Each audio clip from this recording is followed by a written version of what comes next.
evening. I'm going to call us to order. Can you hear me on this tonight? Can you guys hear me? No? Yes? Hello, Maybe? hello. There we Now? go. Yep. Okay, there we go. Yes, now? Okay, I'll talk loud.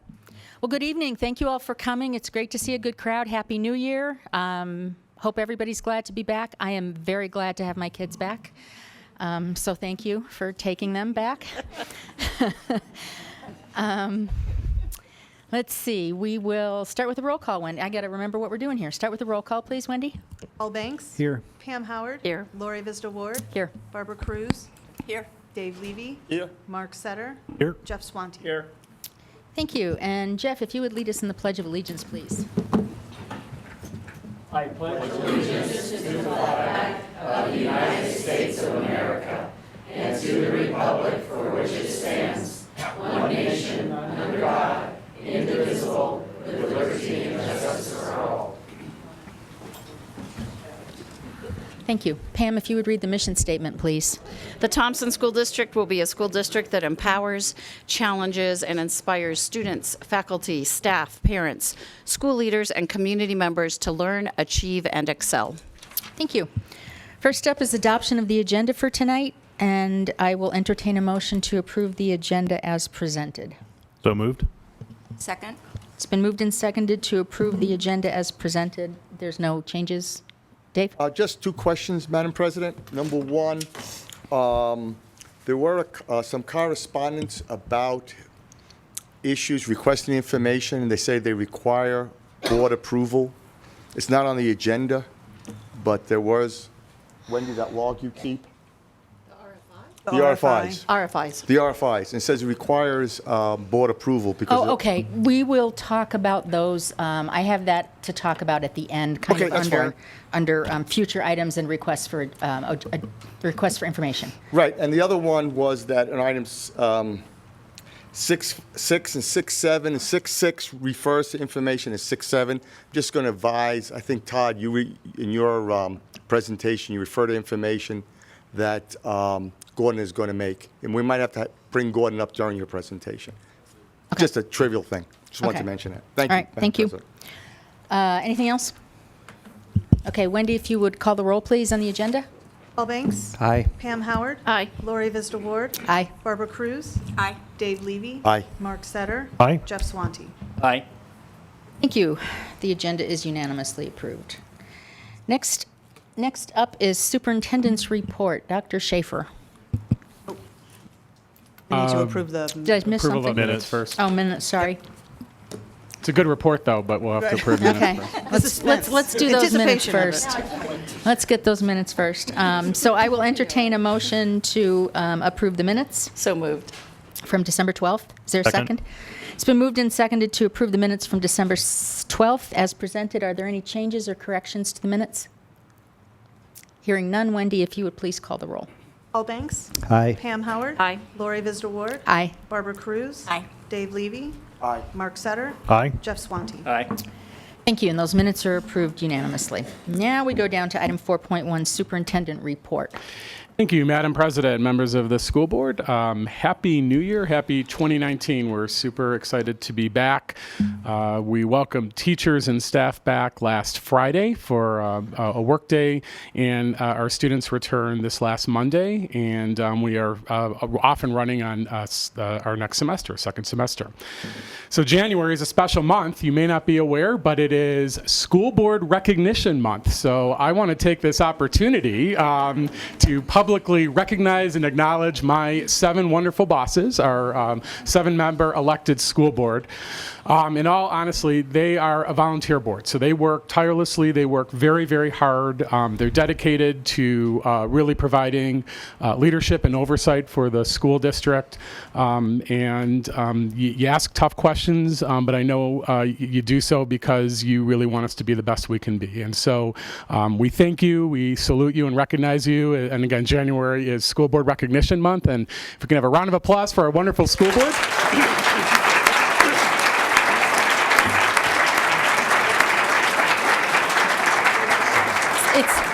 It's nice that there was such a large crowd for that. So that was really good, Dr. Schaefer. Really good planning.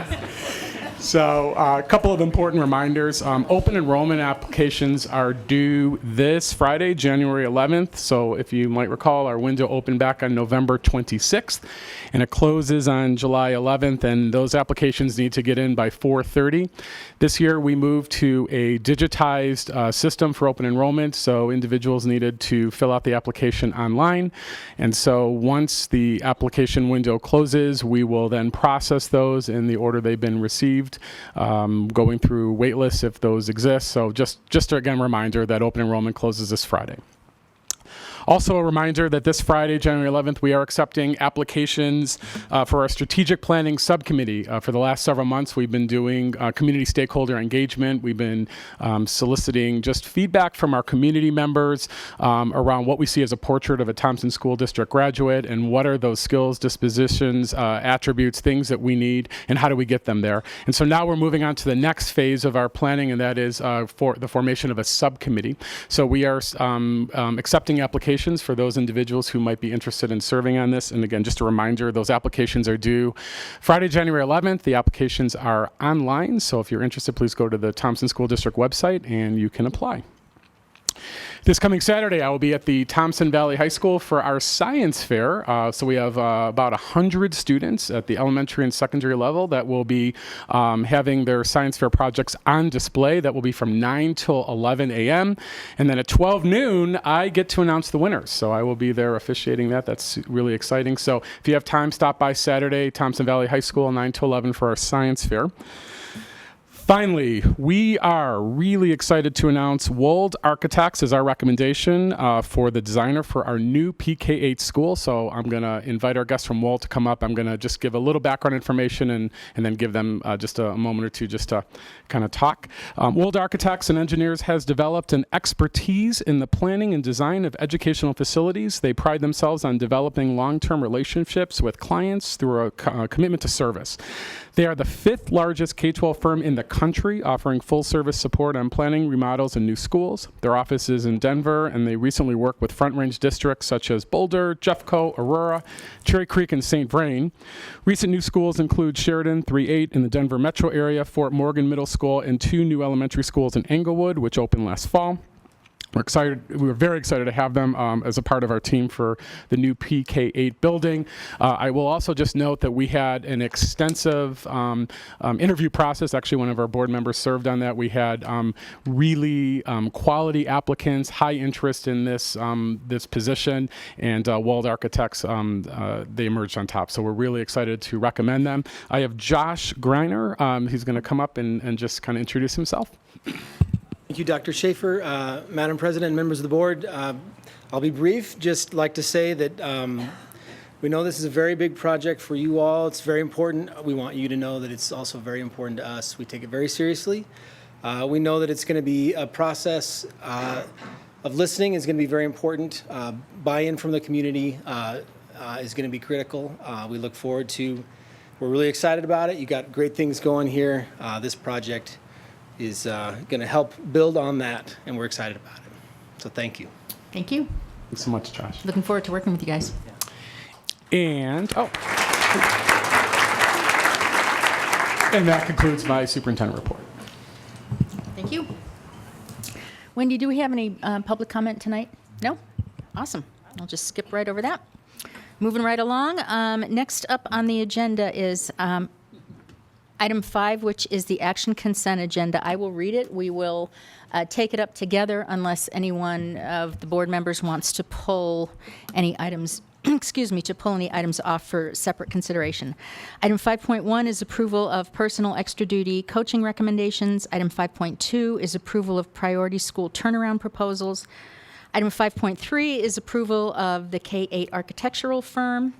Item 5.4 is approval of a human resources settlement agreement, and item 5.5 is approval of the CBOC and CMAC operating agreement. Those are the two community committees that oversee the bond and the mill levy override. Questions or anything on there? I have it on the architectural firm. I'd like to understand what we are approving. Are we approving a contract or are we approving a selection? I believe the selection. Good evening, Board. Dr. Schaefer. So this time, we're just approving the selection. Once we finalize the fee and contract amount, we'll actually come for a contract approval. So What kind of a contract do you envision? as far as the type of contract? Yeah. It's a national type contract. It's the AIA B101. So it's an architectural contract for... Is it time and material, or is it? No, it'll be lump sum based Lump off sum? a fee percentage. Okay. Yep. Okay, thank you. Just Yep. wanted to clarify that, thank you. Anybody else? All right. Wendy, if you would call the roll, or I need a motion and a second on the action consent agenda. Please. I so move. Second. It's been moved and seconded to approve the action consent agenda items 5.1 through 5.5. If you'd call the roll, please. Paul Banks. Aye. Pam Howard. Aye. Lori Vista Ward. Aye. Barbara Cruz. Aye. Dave Levy. Aye. Mark Setter. Aye. Jeff Swanty. Aye. Thank you. And that is approved unanimously, 7-0. Takes us to discussion items. Item 6.1. I didn't miss something, did I? Okay, it seems like we're moving through this awfully quickly. Okay. You guys will scream if I'm It is missing going something. It's the new year, the new approach guess for the new year. I don't know. We're All watching. right. Looked up at We're the right clock and behind it's you, like 10 Madam after President. 6. Okay. Item 6.1 is classified staff representative leave policy review. Is that correct? Board policy GBC. Yeah, board policy GDCBA. Is that Dr. Siebers? Madam President, School Board, Dr. Schaefer, Bill Siebers, Chief Human Resources Officer of this amazing district. So the policy you have in front of you is, so the whole idea behind this is to change board policy for current practice. So the current practice right now is we're just asking to change the title. And I'd like to introduce Ann Brunton, who is the chairperson for Classified Staff Advisory Council. So she'll be here to answer any questions if there are any questions about that. But looking at the policy, it's basically just replacing the name Classified Staff Advisory Council to Thompson Classified Staff Council. So there's nothing else changing with the policy, just the wording. Is this the only policy that this affects? Yes. Okay. Okay, I wondered why it was the leave policy, but that's the only one. Okay. Questions, board? Hereafter to be known as TCSC? Correct. You didn't come up with a pronounceable acronym? Okay, good. That's the work for next year. Okay. Paul, you have questions or a question? Yeah, I just wanted, it just says, so the name change is due to a new focus of the group. Can you kind of explain me what that new focus is? Yes, I would love to explain that. And this is a good time for you to come up and You thought explain you the were going to focus. get away with not having we to did speak, yeah. We almost, we were like, this is too easy. Yeah. I love speaking in front of public. Yeah. So we're really trying to honor and appreciate and recognize the classified staff. And that's really what our focus is, more that than an advisory. Does that answer your question? Thank you. You bet. Well, and also puts Thompson in there, so that's always nice. Before, you guys can't see this, but previously it was just Classified Staff Advisory Council, which is kind of generic, so it's nice to add Thompson in there. So we will vote on this next time then. All right, thanks. Item 6.2, school performance frameworks.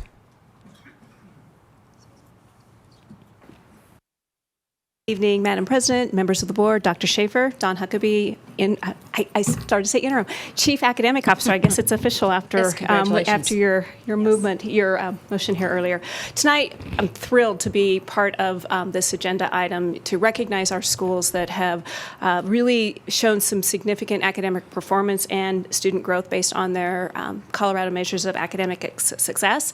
And with that, I'm going to ask our interim Director of Assessment and Accountability to share with you what the awards are, and then also to share and introduce not necessarily all these people, but to acknowledge all of these fabulous teachers and administrators who are here with us today. Thank you, Madam President, members of the board, Dr. Schaefer. I'm Chastity Stringer, Interim Director of Assessment and Accountability. And tonight I get the amazing pleasure of announcing these awards that the state has identified schools in our district that have received some of these awards earlier in December. So this is both of these awards, the first two awards, are statewide recognized awards. So I'm going to talk about both the awards, and then we'll introduce the principals and have the staff stand up to be recognized for those awards. And then we'll talk about our district distinction award as well. So the John Erwin Award is given to schools that have exceptional academic achievement over time. The school exceeds expectations on academic achievement indicators on the school performance framework. So that includes math, English language arts, and science. Out of the John Erwin Award, 185 schools received that award throughout the state within 34 districts. The Governor's Distinction Improvement Award is given to schools that demonstrate exceptional student growth. School performance framework, they look at the longitudinal student growth, and they exceed expectations and academic growth gaps for those schools.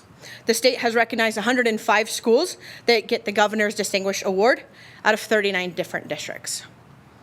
So I am proud to say that Berthoud Elementary has received the John Erwin Award. So if Melanie Patterson and your staff would stand to be recognized.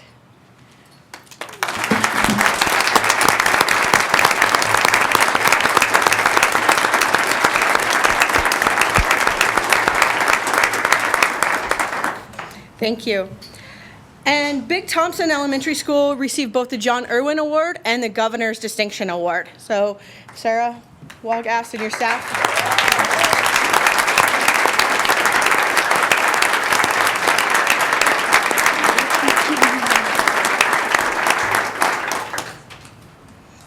Ivy Stockwell has also received both the John Erwin and the Governor's Distinction Award. So Rick Bowles and your staff, if you'd please stand.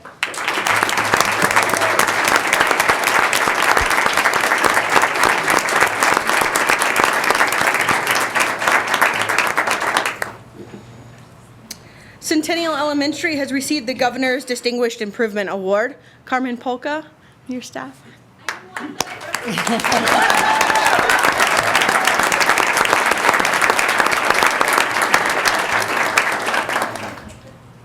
Coyote Ridge has also been awarded the Governor's Distinction Improvement Award. So Dion, your staff.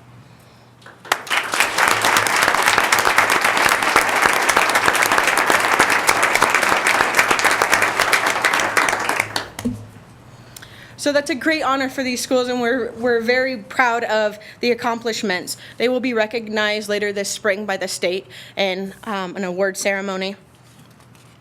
The other award that school districts get is they get Distinguished School District Awards based on their school performance framework. And they do not have something similar for schools, but in Thompson, we've been recognizing schools that have been performing at 74% or higher for their school performance framework. So currently, we have Berthoud Elementary, Big Thompson Elementary School, and I'll have everybody stand at once, Centennial Elementary School, Coyote Ridge, Ivy Stockwell, New Vision Charter School, and Ponderosa Elementary School that have received a 74% or higher rating on their school performance framework. So if Melanie and your staff would stand up to be recognized for the Distinction Award again, we'd appreciate that.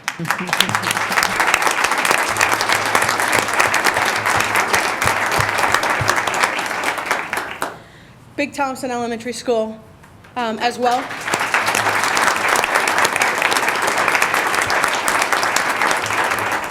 Centennial Elementary School, Carmen.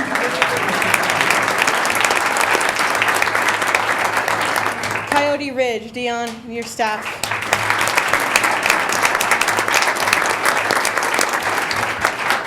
Ivy Stockwell also met this, so Rick.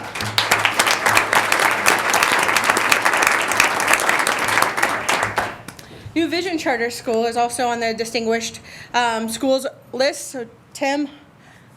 Thank you. And Ponderosa Elementary School. Candy.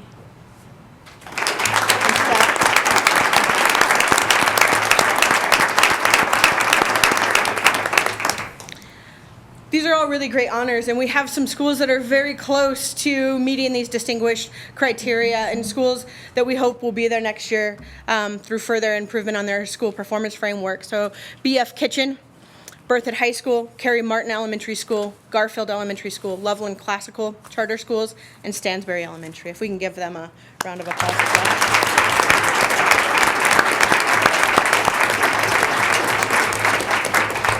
Thank you so much for allowing me the honor of that. It's one of the great things we get to do is acknowledge all the great work that our teachers and our principals and our students are doing. So thank you.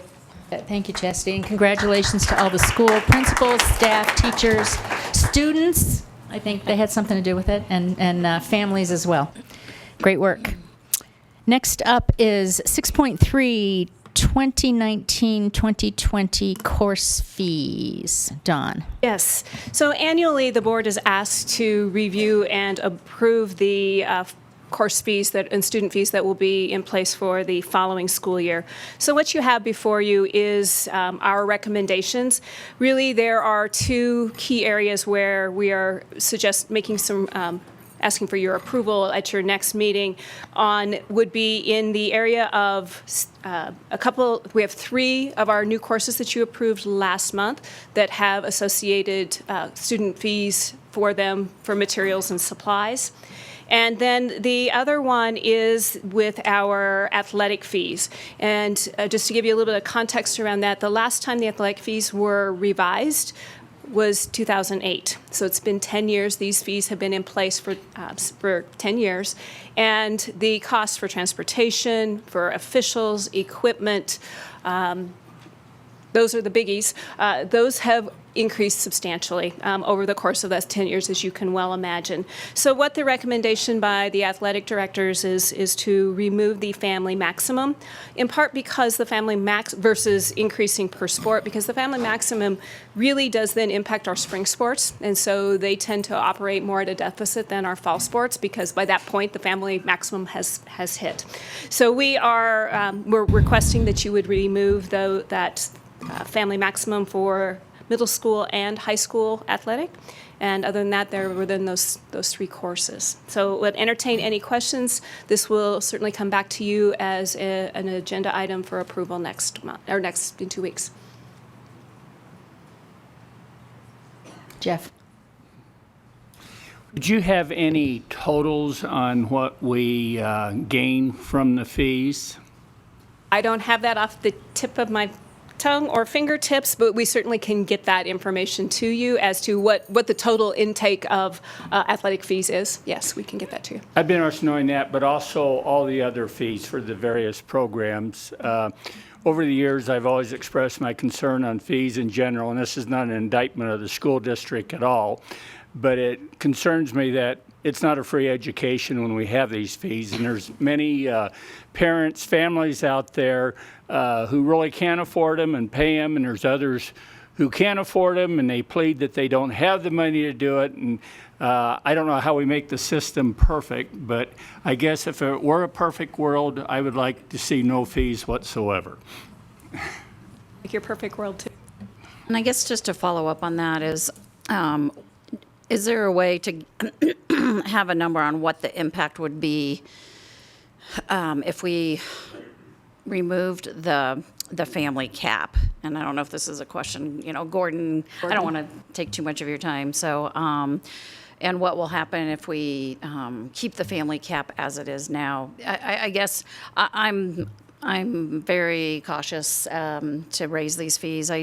Watching my kids participate in athletics, a lot of those families struggled to have their kids participate, and I'm excited that of course our free and reduced lunch students don't have to pay the fees, but I also know from experience that a lot of families don't do the paperwork for multiple reasons for the free and reduced lunch. And then I think the bottom line is I hate raising the bar, raising a hurdle anytime for kids to participate in an extracurricular activity. I think it's one of the most important things we offer, and it engages our students when they know they can participate in a sport, and that might be the only reason they're coming to school. So, I'm very concerned about removing that family cap.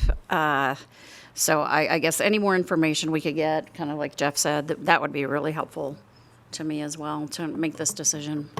And so I think for when you come back with the information, maybe there's a couple of different fees going on here, right? There's the general overall instructional, what do we call those? Instructional materials fee, the $28 or $16 and $32 and $28. So if you would break those out, and then there's all these fees for these additional classes, and I don't know how you would. I mean, obviously, don't break them out by each AP course, right? But somehow so that they make sense to us, so that we can see them separately, and then the sports ones again, like a third, maybe 3 different breakouts. Is that? Yeah, I'd like to see as much of a breakdown as we can without putting a complete big burden Right. on everybody. But my concern is that there might be an expectation to vote on this next week. But I would like to see this and maybe have some further conversation. It might even take a subcommittee and talk about things we can do as a district to make sure we're doing this right. Question over Paul? I know we're broadening this from the original intent, but since we're thinking about it and we may pursue this, is there another policy? Is it somewhere covered? So like when students take AP courses and the schools don't have the textbooks and the materials they need, and then the students have to go out and buy those textbooks, I just didn't know if we had where that fit in, if we have a policy or guidelines around that, or how that's accounted for. Sorry, we're having a sidebar there. Sorry, so I know apologize there's some instances when kids want to take AP courses, and for those particular AP courses, the school doesn't have the literature book or the textbook or something, so that's another. And I just had some people, it's like, I don't take AP courses because we can't afford to go out and buy these books. So is that covered in any policies we have anywhere? Is it covered in these fees? How do we control that? It's not specifically in this fee. I'd have to go back and look and see if we have any policy specific to AP, IB around that. That's a great question and something I need to look into. I do know that, once again, free and reduced lunch kids typically don't have to pay the full exam fee, which is what, 86 now, somewhere in that. I might be a few years back on that. But I think one of the problems is a lot of the kids will purchase, and maybe this is what you're getting to, not just the textbook for the class, but they also want to purchase study guides for the actual exam, which is a whole separate cost. So I think that's something that is very individual, and I'm sure there's no way to keep track of that. They don't buy those from us. Nope. The books are They go to required for Barnes the & class, Noble yeah. or whatever. Dr. Schaefer? So my recommendation is we can move this to a discussion item for the second meeting in January and then provide a report on fees. And so that way we can have a public conversation and provide the information as well. But if you can give staff time to do the research on fees, we'll answer the questions, we'll give you a breakdown, and you can see what is revenue is generated, and maybe what would happen if we didn't charge a fee, and then we can have a conversation if that's acceptable. Because these are great questions. Yep. We would need to do research on I certainly don't want to punish the sports teams if they, if there's no other funding in the budget available other than the athlete fees. We can talk about that, but I'd like to look at all the options available on the table for fully funding each of our sports teams, both fall and spring and winter. And I would say, I'm sorry, Madam President, Dr. Schaefer, members of the board, I'm Gordon Jones, Chief Financial Officer for the district, that I have had recent conversations with the district ADs about similar concerns that they have. And that honestly brought about some of these requests for an increase in fees. Just as was mentioned, that the spring sports typically are not the revenue-generating sports, and those sports seem to suffer at the end of the year when there's no budget left. So there are discussions that are taking place with within the athletics area specifically that I've had recently about what could be available from the general fund standpoint to be able to supplement or enhance the athletic budgets. A perfect example of that is punishment of excellence for those teams that advance deep into the playoffs. And with the Colorado High School Activities Association approach of some of those teams traveling from Thompson School District to Grand Junction or Montrose or Cortez. Those are heavy travel costs, heavy lodging, meal costs that really put a strain on the individual schools, the athletic directors, the athletic programs in those individual schools. So that is certainly a budget consideration that we're looking at to see what might be available to enhance that.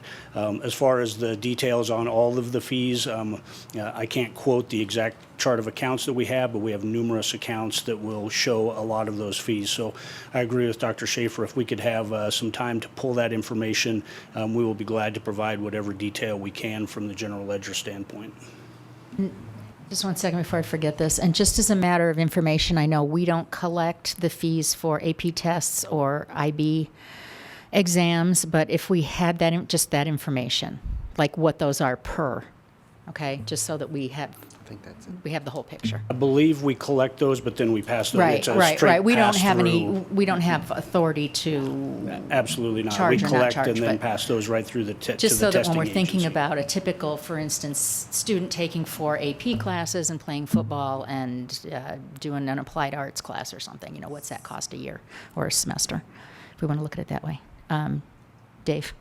The revenues collected from ticket sales, when parents go to see a game, and where does that revenue go to?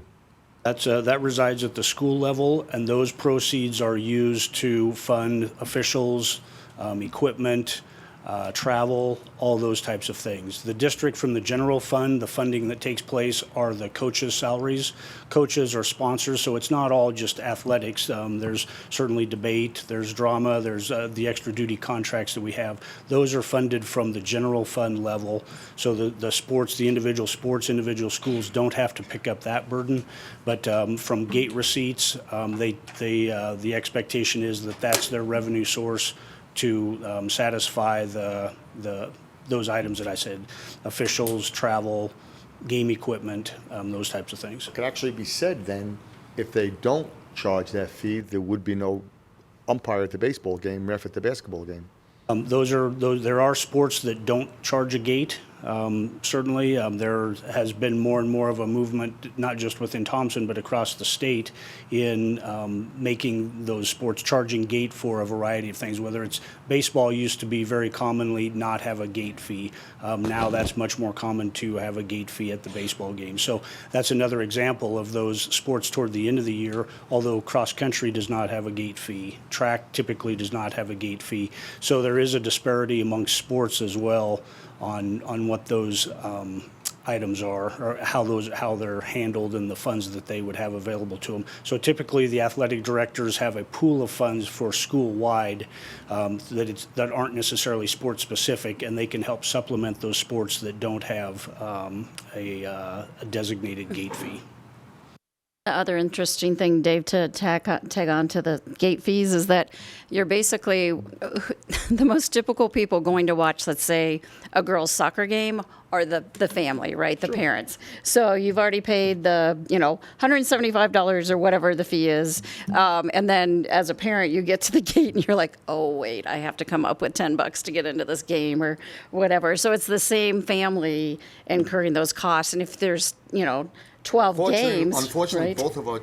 both of our children were athletic. Yeah, Unfortunately for us. right. Yes, so you want to derive that game with money, but it doesn't. It keeps hitting those families over and over again. They pay for the students, they pay for the parents to go in, but that's just, I appreciate more information. That'd be great. So do you have what you need to, yeah?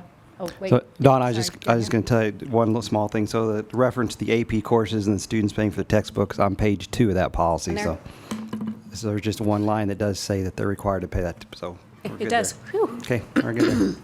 And to verify, the actual student fees are not going up. Correct. I just Yes. making Just the clear. red, just the one. Right, Just so- those 3 specific Gotcha. courses and then the request on the Thanks. athletics. Great. Yep. Mark? So one other question that follow up with Dave's question and response. When we look at like track and the spring level sports, how are those officiated? How are those covered? Well, as Gordon said, they do have a pool of money that they budget by sport.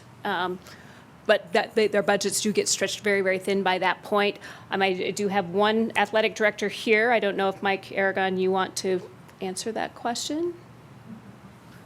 Some chart.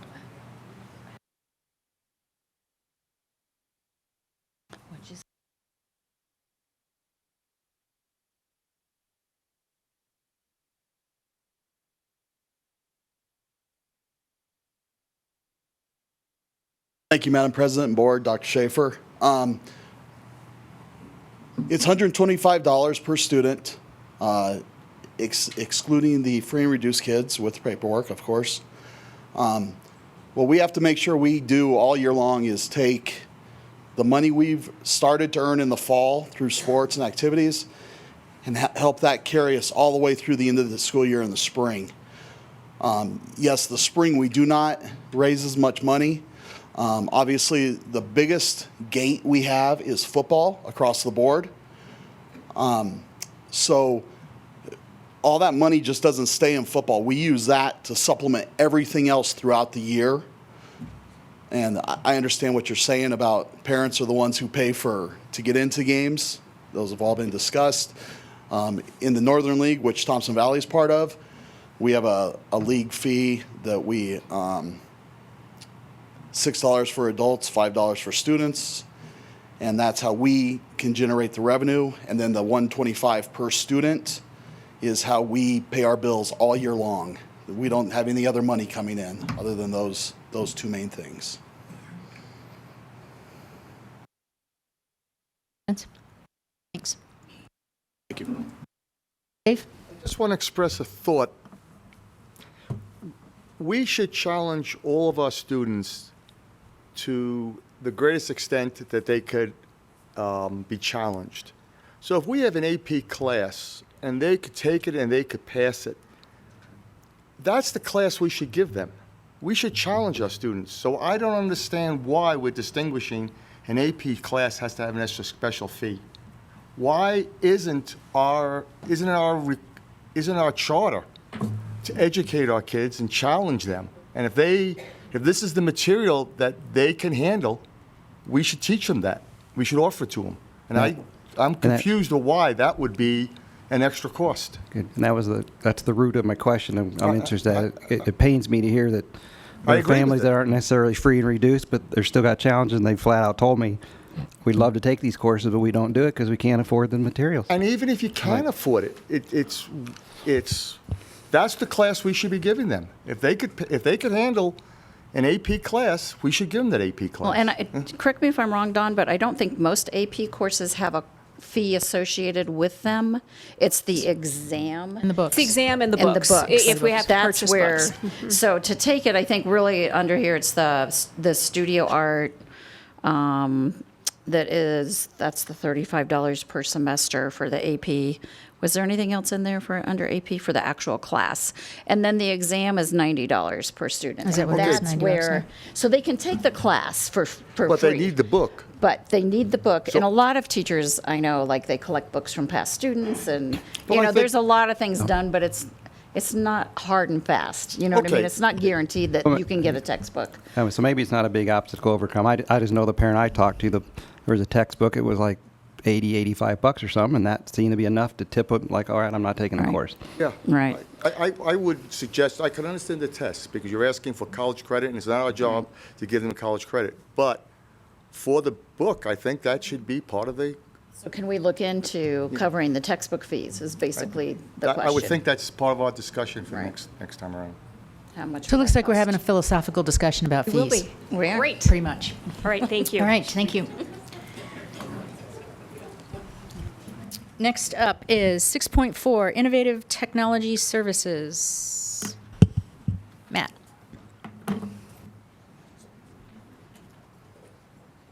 Madam President, members of the board, Dr. Schaefer, I am Dr. Kuhn. I'm the Executive Director of Technology, and I'm here to present current and future initiatives of our Innovative Technology Services Division. So first, I want to show you the mission and the responsibilities in kind of one big picture of what ITS does. It's really in three pockets, but they work together much like these gears. So we have foundational systems, that's the reliability and functionality of network systems, administrative equipment, and classroom devices. Think of that as the hardware. And then the stuff that works on top of that hardware, that's the applications, the quality and appropriateness of instructional, administrative, and business applications. And then that has to all work efficiently. So that's the fidelity, intensity of those application usage. Think of that as, do people know how to use the applications in their full featured environment? And for that to be successful, you have to have a strong vision, sustainable funding, and ongoing training. So first we'll talk about foundational systems, and that's network systems first of all. We've already been installing new networks in many of our schools. We have 11 schools currently done, and we're working on Bill Reed Middle School right now. So that new installation is what we call future-ready networks. Future-ready networks, like it sounds, are ready for the future. In other words, many student devices could be deployed in that school and it could handle it. So you have to do that phase first before you all of a sudden flood the place with a lot of devices. Many districts, including ours, have made the mistake in the past of putting many devices into a school before the network was able to handle it. So we don't want to make that mistake, and we have been doing this now for a couple of years. In fact, the last bond that didn't pass, that was in the plan then to rebuild the networks. So when that didn't pass, we continued to do it just at a much slower pace. We now have E-rate funding, which is a 60% match to our 40%. So we've been doing it now for a little while, and we'll be accelerating it with new funds. Bandwidth is another piece of this. It's one thing to make the pipes wider, and that's the network equipment themselves, but you have to have the water that goes through the pipes, and that's the bandwidth. So there's really two pieces to this. We can rebuild the networks, but we also have to buy more bandwidth to pump through them. And then we will have more effective networks. Finally, another piece of our network systems is disaster recovery or backup. Right now, we do have backups, but they are in the same data center over at the SSC as the primary systems. And that's not really the way you should do it. You should have an off-site backup recovery. So we need to build that over here at the admin building. Also foundational are telecommunications. Our current phone systems are over 20 years old. They're analog, they're obsolete, they malfunction often. They require a lot of man hours to upkeep. So we're spending a lot of money on people keeping these old analog systems running. We had a number of systems failing in the fall that we would come out and fix, and then they'd fail again days later. We put a new one in Turner Middle School because it was failing so often. So Turner actually now has a brand new network because you first build the network before you put the phones in. Luckily, we had already done that in Turner, so they had the new network, they got the new phones, and next they're going to get new intercoms, PA, bell, clock type systems. That's the third layer of a new infrastructure for a school. So Turner will kind of be our first school that has all three layers installed. Then we also have phone systems that have to be installed over what's called VoIP, Voice over IP, Internet Protocol, IP. That's meaning that nothing can be done with phones until we have that new network. So remember I said 11 have been installed. I have to get all of the networks done before I can do the phones. But that is in play. And the next is those intercoms, bell, PA, clock systems. They're also about 20 years old. They were installed over old wiring when they were installed in the first place. So the wiring is even older than the systems. They also malfunction a lot. Big T Elementary is not happy right now with their bell and intercom systems because it continues to malfunction. We continue to fix it. It continues to break. So much like the other two pieces, we have to go in phases, but we do plan on getting all intercom systems installed across the district with newer systems. The technology has advanced a lot in 20 years. So these are more like all-in-one units like that picture you see up there, rather than individual things. So you wouldn't see like an individual clock and an individual speaker and individual strobe lights for emergencies. You'd see more like all-in-one networked systems. Also foundational is our technical support. All of this stuff that we're installing requires a very effective support system to keep it running. We're not super effective in our technical support, but we're getting better and better every day. We have a lot of one-on-one interactions that have to occur, and that's because of the old systems. But as systems become new and more modernized, we can centralize more. We can push things out from SSC instead of sending a person out on site. That also includes layering of our technical support. So for example, Mountain View High School has a pilot program right now of student technical support. We call that Tier 1, where they can solve problems in real time right then when it's just a small little thing. But if it's bigger than that, they escalate that to the building's technician. We'd like to get that in all of our high schools. Also foundational is our staff computers. We have been replacing staff computers. We will be accelerating that replacement. Over the years, we haven't had a replacement cycle budget until this school year. So this is the first year that we really kind of restarted those gears and started replacing staff computers centrally. A central replacement cycle is a lot more efficient than trying to get schools to do it on their own. We can do bulk purchasing, we can have hardware standards. It's just a lot better way of doing it.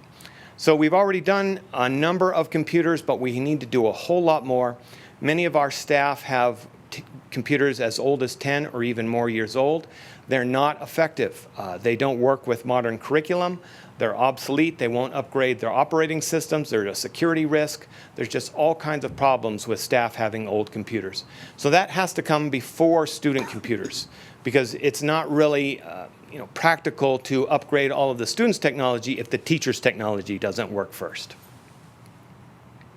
So our goal is to get to a 5-year replacement cycle. That means we would be replacing 1/5 of the fleet of staff computers every year to keep everybody at a computer that's either 5 years old or younger.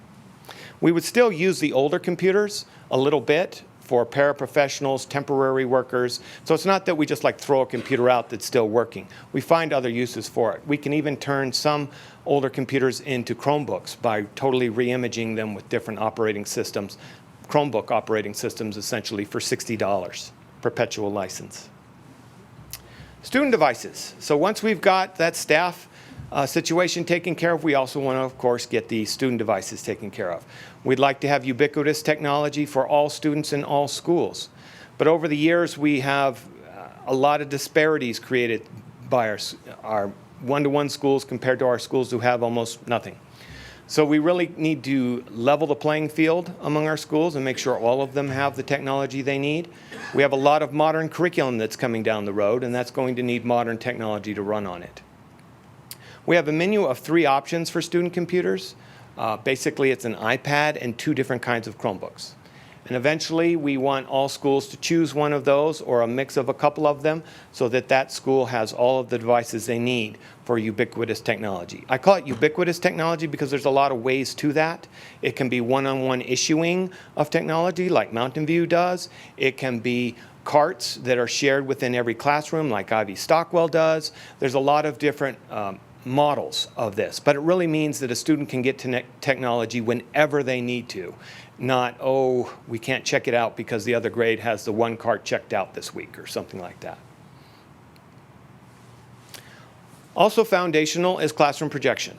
So this is really tied to the staff computers too. So when we update the staff computers, the teachers' computers, they also need updated projection within their rooms. For many years, ITS has not had a budget to help schools buy projection systems for the classrooms. This has resulted in over 100 types of projection systems throughout our classrooms. They're obsolete in many rooms. Some of them are completely non-functional. We're doing the best we can to replace them, but we just haven't had the budget until recently. So we do have a plan to really ramp up replacement of classroom projection. We have 1,005 rooms that require projection throughout the district.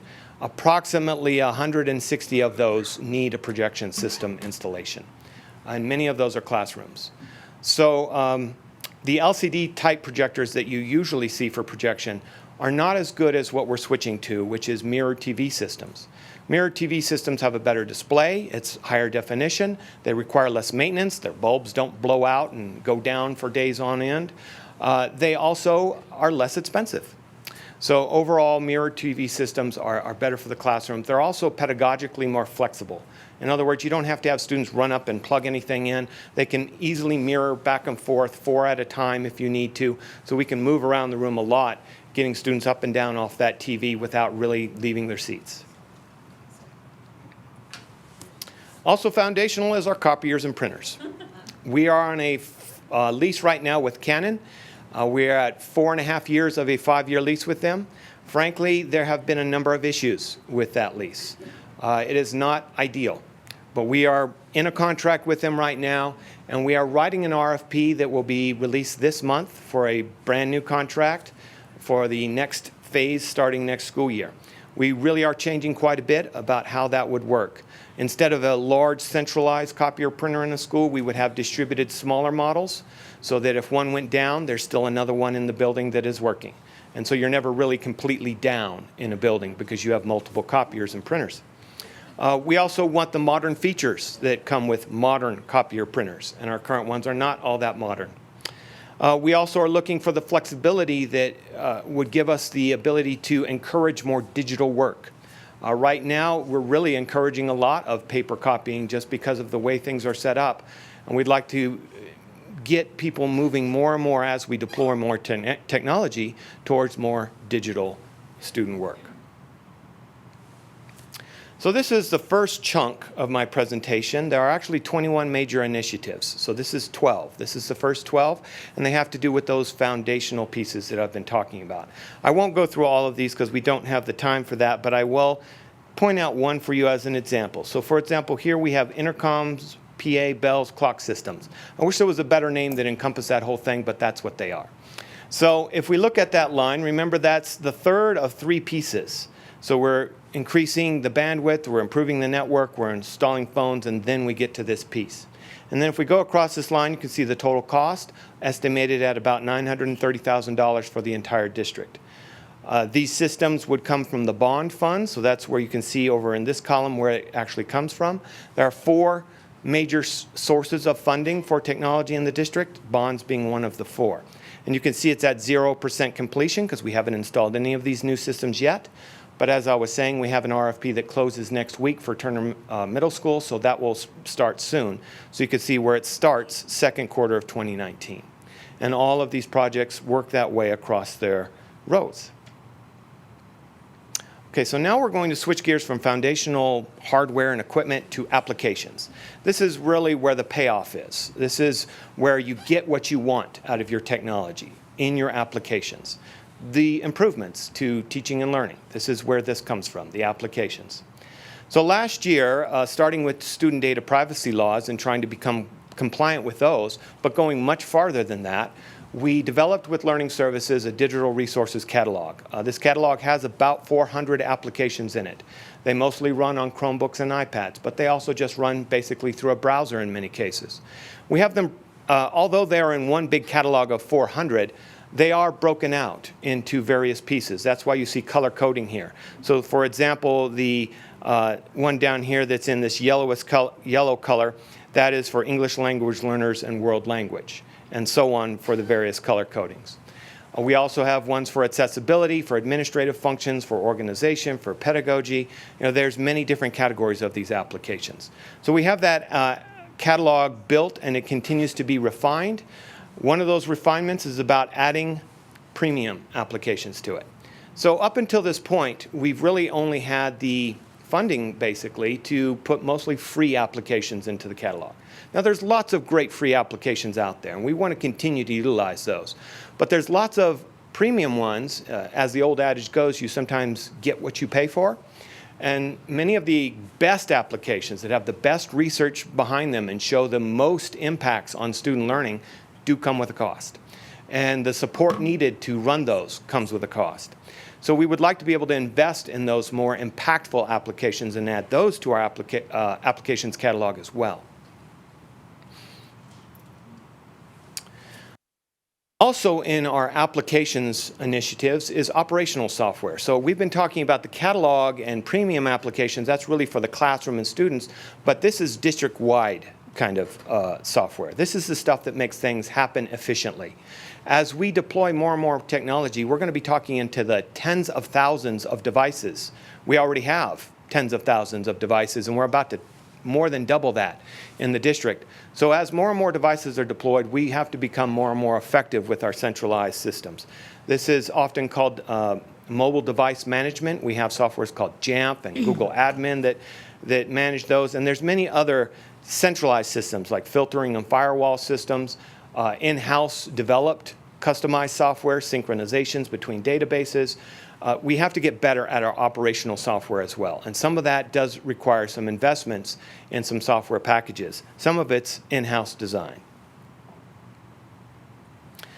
This is a whole different kind of application. Although we have been talking about software, and this includes software too, this is also applications that are just plain hands-on applications. This is the kind of technology that doesn't just include computers. It includes cameras. It includes microphones. It includes 3D printers, laser lathes, robotics, all kinds of different kinds of technology. This is the wide umbrella of technology. Our current computer labs in K-8 are very obsolete. They're about 10 years old. The machines don't work all that well, and basically the reason to even have them doesn't really fit anymore. They're a 1990s paradigm. We had computer labs back then because it was the only way to get kids to computers.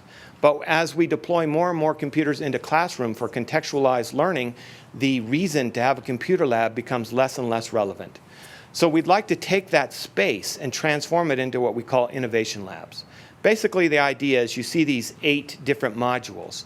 A school would choose anywhere from 2 to 4 of these modules.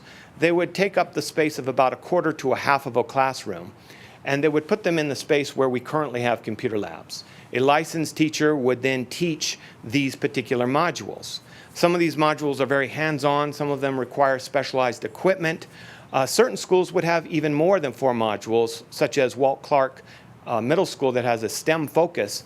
They may use multiple rooms in order to install multiple modules in their school. But it really needs to fit with what the school is trying to accomplish with their curriculum. So it's a mix and match. You don't have to take any particular arrangement. You just choose from the 8 modules. Now, this is probably the most vague of the initiatives right now because we need to figure out how much this costs. We're doing some research on this. We have to put out an RFP to see what kind of companies and what kind of costs come with that to install these. So it's very much in the conceptual phase right now. Also, efficiency comes with guidance. If we deploy a whole lot of technology, including hardware and applications, we need to make sure it's being used wisely. That's a big investment. We don't want it to go to waste. So we want people to have the guidance they need, including the training, to use it to its full potential. So Learning Services is developing an instructional framework. Within that instructional framework, a piece is something called the Digital Learning Taxonomy.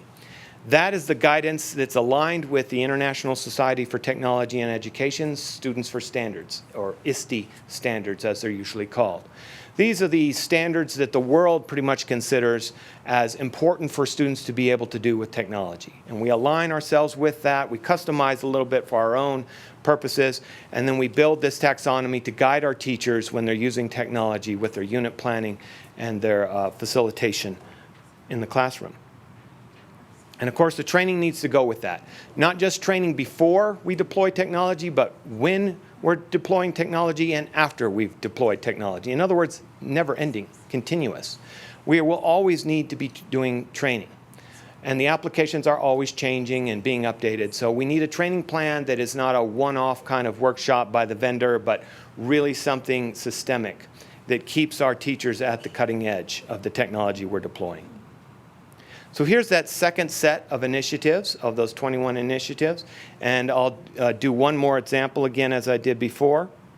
So we have this one here that's called, this purple one here, Collaboratively Develop a Digital Learning Taxonomy.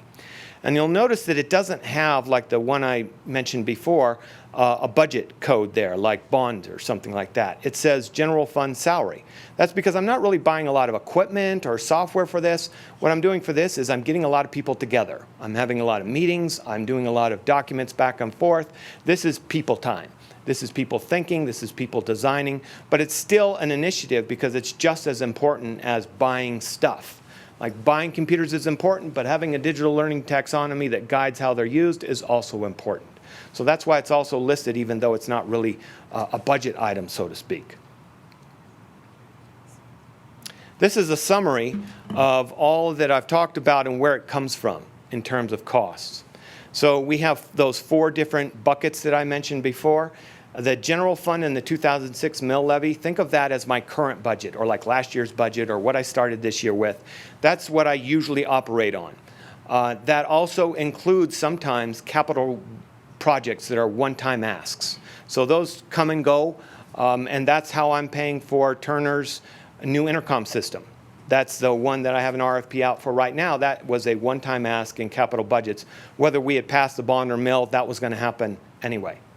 And then we have the one that we've just passed, the initial year funding from the 2018 mill.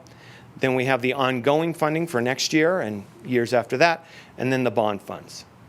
So that concludes my presentation. I'd like to now open it up for questions that you may have. I'm sure no one has any questions, so. No, thank you. I hope you do. I'm ready to answer. I know they have plenty. I know they have plenty, so I'll just go this way. I'll start with Mark and just head down, because I know everybody's going to have questions, so. How much time do we have? Yeah. Let me see. We're a half an hour ahead, so. So the 5-year replacement cycle that we talked about for the staff computers, I mean, I'm more used to a 3-year replacement cycle. And so 3 to 5 years, I think that sounds pretty reasonable. The other question, the 3 gigabits on the internet. Yes. My son's in 5th grade. He can saturate a 1 gigabit Ethernet connection. Right. And so 3 is pretty but low. For a district of our size, it's quite low. The standard is 1 gigabit for every 2,500 students, and we have 3 for the whole district. So you can see we're nowhere near that standard. Even when we double it, we won't quite be at average. But we're trying to get to average for a district of our size. Frankly, I'd love to have 10, coming into the district, and I think there will be a day when we do. Loveland, the city of Loveland, has recently decided to do the Loveland Broadband Initiative, but that's still about 3 years out. And when they do, I suspect we'll be going to 10, if not sooner, but at least by then, because we'll be getting a better cost from them, and they'll be selling it in packages of 10 for business enterprise purposes. But even getting from 3 to 6 right now would be incredible for us. So I'm very happy to even be able to do that. But our expectation is that, our expectation is that within the next 3 years, our bandwidth needs will simply continue to increase. They will, and the more schools that get to ubiquitous technology, the more bandwidth will start to be eaten up. So doubling is just kind of the first step to me. We already need that. Like today, we need a doubling with just the infrastructure we have. As we develop these future-ready networks, that 6 will continue to serve us for a while. But then we'll get a time when we need 10. But the costs also fluctuate. So it's not like, when we go from 6 to 10, we're going to have to pay that same amount more. There's savings once you get higher up. It's not linear. Yeah. Yeah, significant savings from my experience, actually. But one other question before I open it up. The projection monitors moving to HD TVs, what kind of replacement cycle are we looking at those? 5-year? No, they last a little longer. So we're looking at about 8 years. Now that'll change if we notice a lot of them are breaking down earlier. Obviously, we would have to change that. But right now we're estimating 8 years, and that really comes from some other districts who have gone TV much earlier than we did, and what they're telling us their TVs last. That doesn't mean we won't have to replace little parts here and there, because there's something on the back of the TV called a stick PC. It's actually a tiny little computer that's about the size of a candy bar, and it's running the mirroring system that feeds the TV. That may have to be replaced sooner than the TV. So I say 8 years, but that's for the TV. There's other components that will go sooner. Okay. Have you gotten a lot of feedback on one of the problems that we've run into with our business is we're noticing the LCD TV's brightness will gradually diminish over time. That we had one that within 3 years it was at 50% capacity on brightness. And so the recommendation from the manufacturer was turn the brightness down in general so that it burns slower. Have you gotten feedback on that? We are concerned about that, and we buy enterprise level TVs, not like what you might see at Best Buy or Walmart or something. So they're rated to be on longer, like every day. They're rated to be turned on. So that's one way we get around that. Sometimes people see the expense of our TVs and they'll say, well, why aren't you buying that less expensive one I saw on sale at Walmart? And it's because of that, because we're buying the ones that will stay brighter for a longer amount of years. Also, that come with the warranties that go with that. And we are buying a little better brand of TV that is highly rated. So we're spending a little bit more up front to hopefully get that brightness to last through the years. Okay. Overall, I got to say, fantastic presentation. I love the depth. I love the fact that, you know, it feels like this is, you're covering every angle. And I really appreciate just the amount of effort that went into this. So great work on the planning. Thank you, and I'd have to share with my managers here, Andy Larkins and Lonnie Mason of Client Services and Infrastructure. Yeah.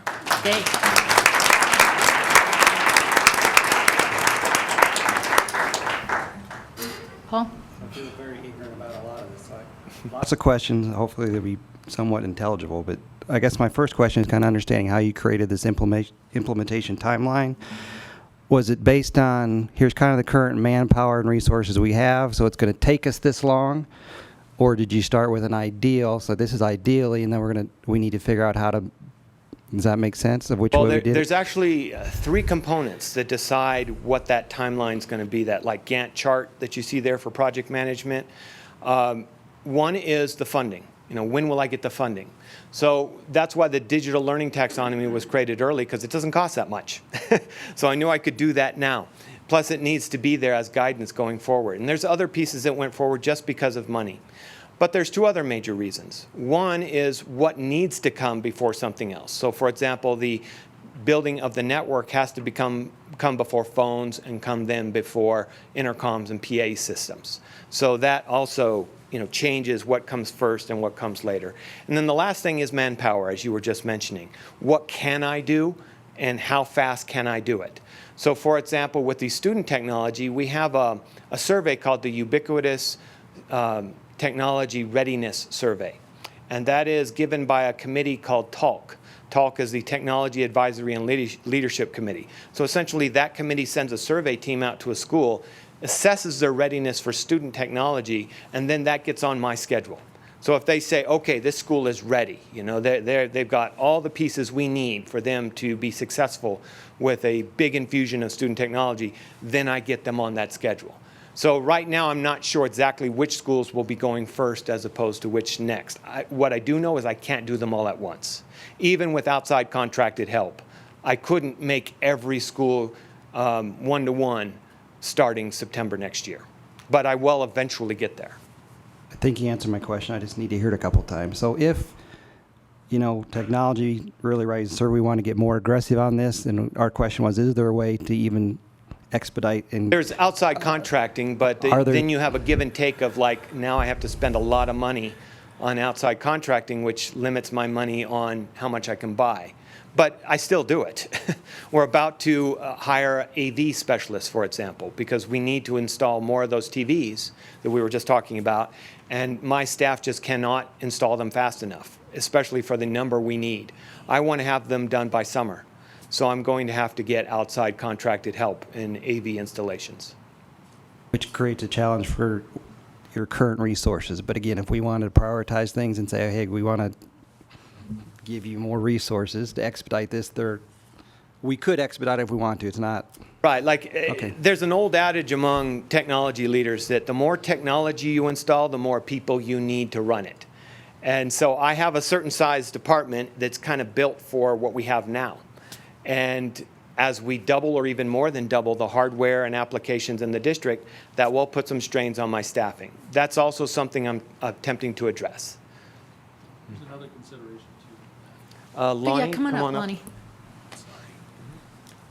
Madam President, board members, Dr. Schaefer, apologize. The other thing that we have to deal with on an infrastructure basis is school. So classrooms are going on, students are in the buildings, staff's in the buildings. So we're really limited on how much infrastructure changes we can make during class time. So we consider that production. That's when production's running. We got to stay out of the way. So nights, weekends, we do as much as we can in the summer too, but there's a growing number of summer classes and activity in the buildings. So that's a challenge that we face also on timelines. That's helpful. That's kind of my question. Like, so even if we wanted to give you more men and everything else, you may say, wait, in some we cases, really can't use we really it. can't. We're already maxed out. Okay. That's why the TVs is one area where it's not as disruptive, so I can do that. But there's other things like, for example, the intercom systems. That's going to take down the bell system of that school for a while. So that's a hard one for us to install when kids are in session. Barb, do you have anything? The only thing I was wondering about is the digital resource catalog that you have, and I've learned to play with it a little bit and sort a little bit with it and all. The process then is, how is something brought forward to be added? Oh, great question. So off the ITS website, there's a number of forms and how-to guides, and there's also a section that takes you to the catalog.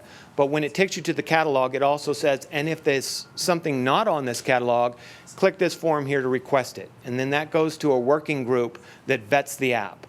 We vet it for data privacy, we vet it for pedagogical redundancy, we vet it for cost. There's a number of pieces that we go through, like a checklist. And then we get back to that requester and say, okay, it's been approved, here it is in the catalog, and then we deploy it to the devices. That actually happens pretty fast. Right now, Angie Stratton and Dawn Cochran are my two people that deploy those after that's done. Everything in that has already been vetted? Yeah, and deployed. Okay. Fantastic, really comprehensive presentation. I think one of the most exciting initiatives in there, the student devices. You know, when I'm out visiting schools, the disparity is pretty stunning, and that's always bothered me. So that to me is one of the most important pieces of this, is getting that equity in place. So that's fantastic. And then I just had a quick question about your, is it the high school internship? The student tech support groups? Yeah. Could you just give me a little bit more info about that really Sure. briefly? So let me do it in terms of Mountain View's program. Okay. So Mountain View is a one-to-one school, right? So there's a lot of technical support needs at that school. But they're mostly, at least 80% of them, I would say, are quick kind of fixes. You know, an iPad just needs this one little thing. And so students can usually do that sort of stuff. To put in a ticket and then have a technician come out from SSC, it's kind of an inefficient way of doing it. So instead, there's like a Genius bar manned by students, and they then take care of those little things. And we train them. We put them through some summer training over at SSC with our technicians. And our technician, Randy is his name, over at Mountain View, he's their liaison. They are inside our technical support software. So tickets can be routed to them, but they can also escalate those tickets to Randy. So they're trained to know which ones to escalate and which ones they're allowed to take on themselves. Wow, that's fantastic. Yeah, and we want to do that in every high school. Yeah, that's Andy, great you want to resume mention builder that? for kids. Andy actually started that. Okay. Madam President, members of the board, Dr. Schaefer, Andy Larkins, Client Service Manager. I just want to add, too, that part of this program is to get the students' resume credentials. They can also, we haven't implemented this yet, but part of the goals of the program is to get the students' actual technical certification like our techs have. So they can graduate and be primed for the job market right out of high school. And we might even hire one or two. We can get the cream of the crop. You know who's the best. It sounds perfect for That's the exceptional. internship. Yeah. kind of, you know, CTE, and like exciting. career-wise internship or something. Yes, we have plans to do Yeah, that one, too. awesome. Excellent. Jeff? A couple of years ago, we had, I believe, just one teacher that was teaching teachers how to use all the technology. Where are we today? 2. We have So we two. have twice as many. Well, that's great. I remember she was telling me that Meg was her name. Is she still with us? Yes. No, she's not. Okay. Jeannie Sponheim and Joe Zappa are the 2 teachers. They had a lot to do with that digital learning taxonomy. They also are on the team that vets the catalog. I work very closely with those 2. They're actually in learning services as part of the PLC teams, professional learning coaches. But they do work very closely with me, and you know, it's a constant struggle, but they do have people in the schools that they work with too. So it's kind of a trainer of trainers sort of model. They do have some instructional coaches in certain schools, and we do want to ramp up those efforts. How many teachers do we need there? That's a good question. I would say that that's probably better for like executive session personnel issues kind of questions, because we do actually already have plans in terms of reorganizations and what kind of staff we need for that sort of thing. So I would defer that question to that sort of thing, because I don't want to put it out there that this is how many we might be hiring or we might need or something like that. It seems like it'd be very important. Again, we can have all this technology, but if we don't know how to use it, it's not going to do us the good that we need it to do us. I couldn't agree with you more. Yeah, I'd like to really see us on the front end, having the teachers trained and knowing how to maximize the utilization of technology. Dave? 2 subjects. One, just following up on Pam. I love the idea we have our own geek squad of students, and I think we should give them shirts. They should come to school with those shirts wearing it, because they should be rock stars. They do have hats and shirts. Well, there we go. They should be rock stars within the campus. You know, if they want to wear it. But my point is, this discussion I'm going to have now is part of a bigger discussion with the bond and the MLO. You present some very interesting numbers on that last slide. I think the district needs to make a great effort to present to the public what they have bought with the MLO and the bond. We now have a bond website. It's just begun. The information is not much information on there, but I would suggest to the district that we make a great effort to present what the public is buying with the money that they volunteer to give us. Because remember, taxes are volunteers. You vote for it. You say yes. So my suggestion would be for that $841,000 that you now spend, give a little description of what you do with that money. Then say, okay, in the initial bond, what you're buying with that money. With the ongoing MLO, what you're buying with that money. Teachers, all the personnel that you have, plus the recurring buying, would be a part of that website. And as you develop it, of course, and the bond, similar with the bond. So, not asking for a response now, but I think the board and the district should get together to truly present to the public all the good we're doing with their money, and in a clear, detailed presentation, so that the transparency is there, which the public always asks for, and we're telling a very good story. But the board already complimented you. I concur, but I just would ask that we make the effort to not only do your job, but to make sure that the public understands all that we're doing for them. Yes, being transparent with how we're spending it is very important to me.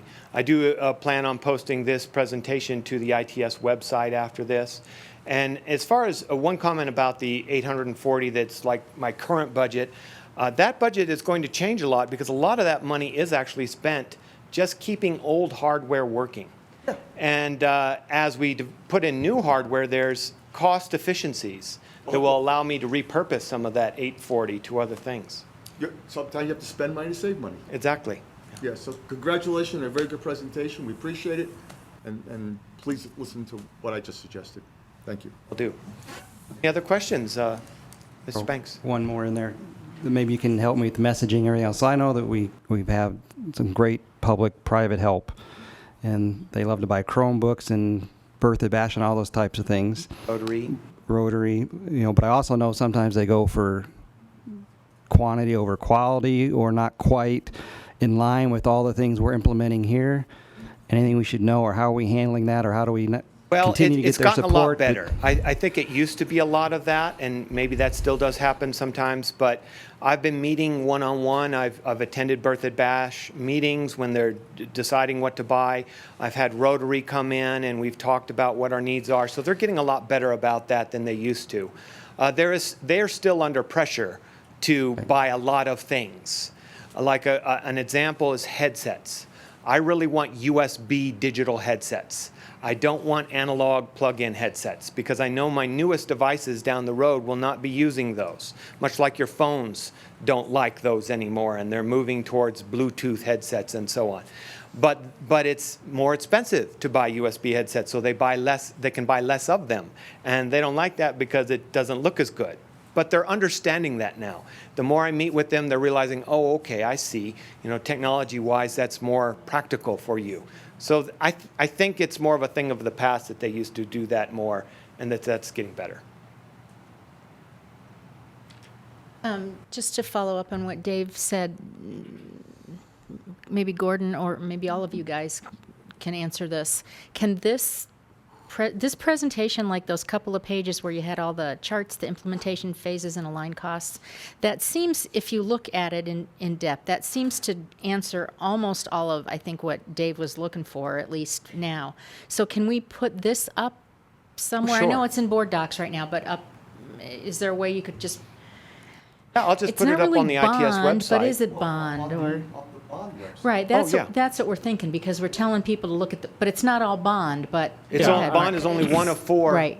revenue streams going into those charts. So we are committed to transparency, as we've talked about. I know we have the website dedicated to the bond, but we can expand that with MLO as well. Our commitment is we are going to be completely transparent every dollar that is spent, where it's spent, and how.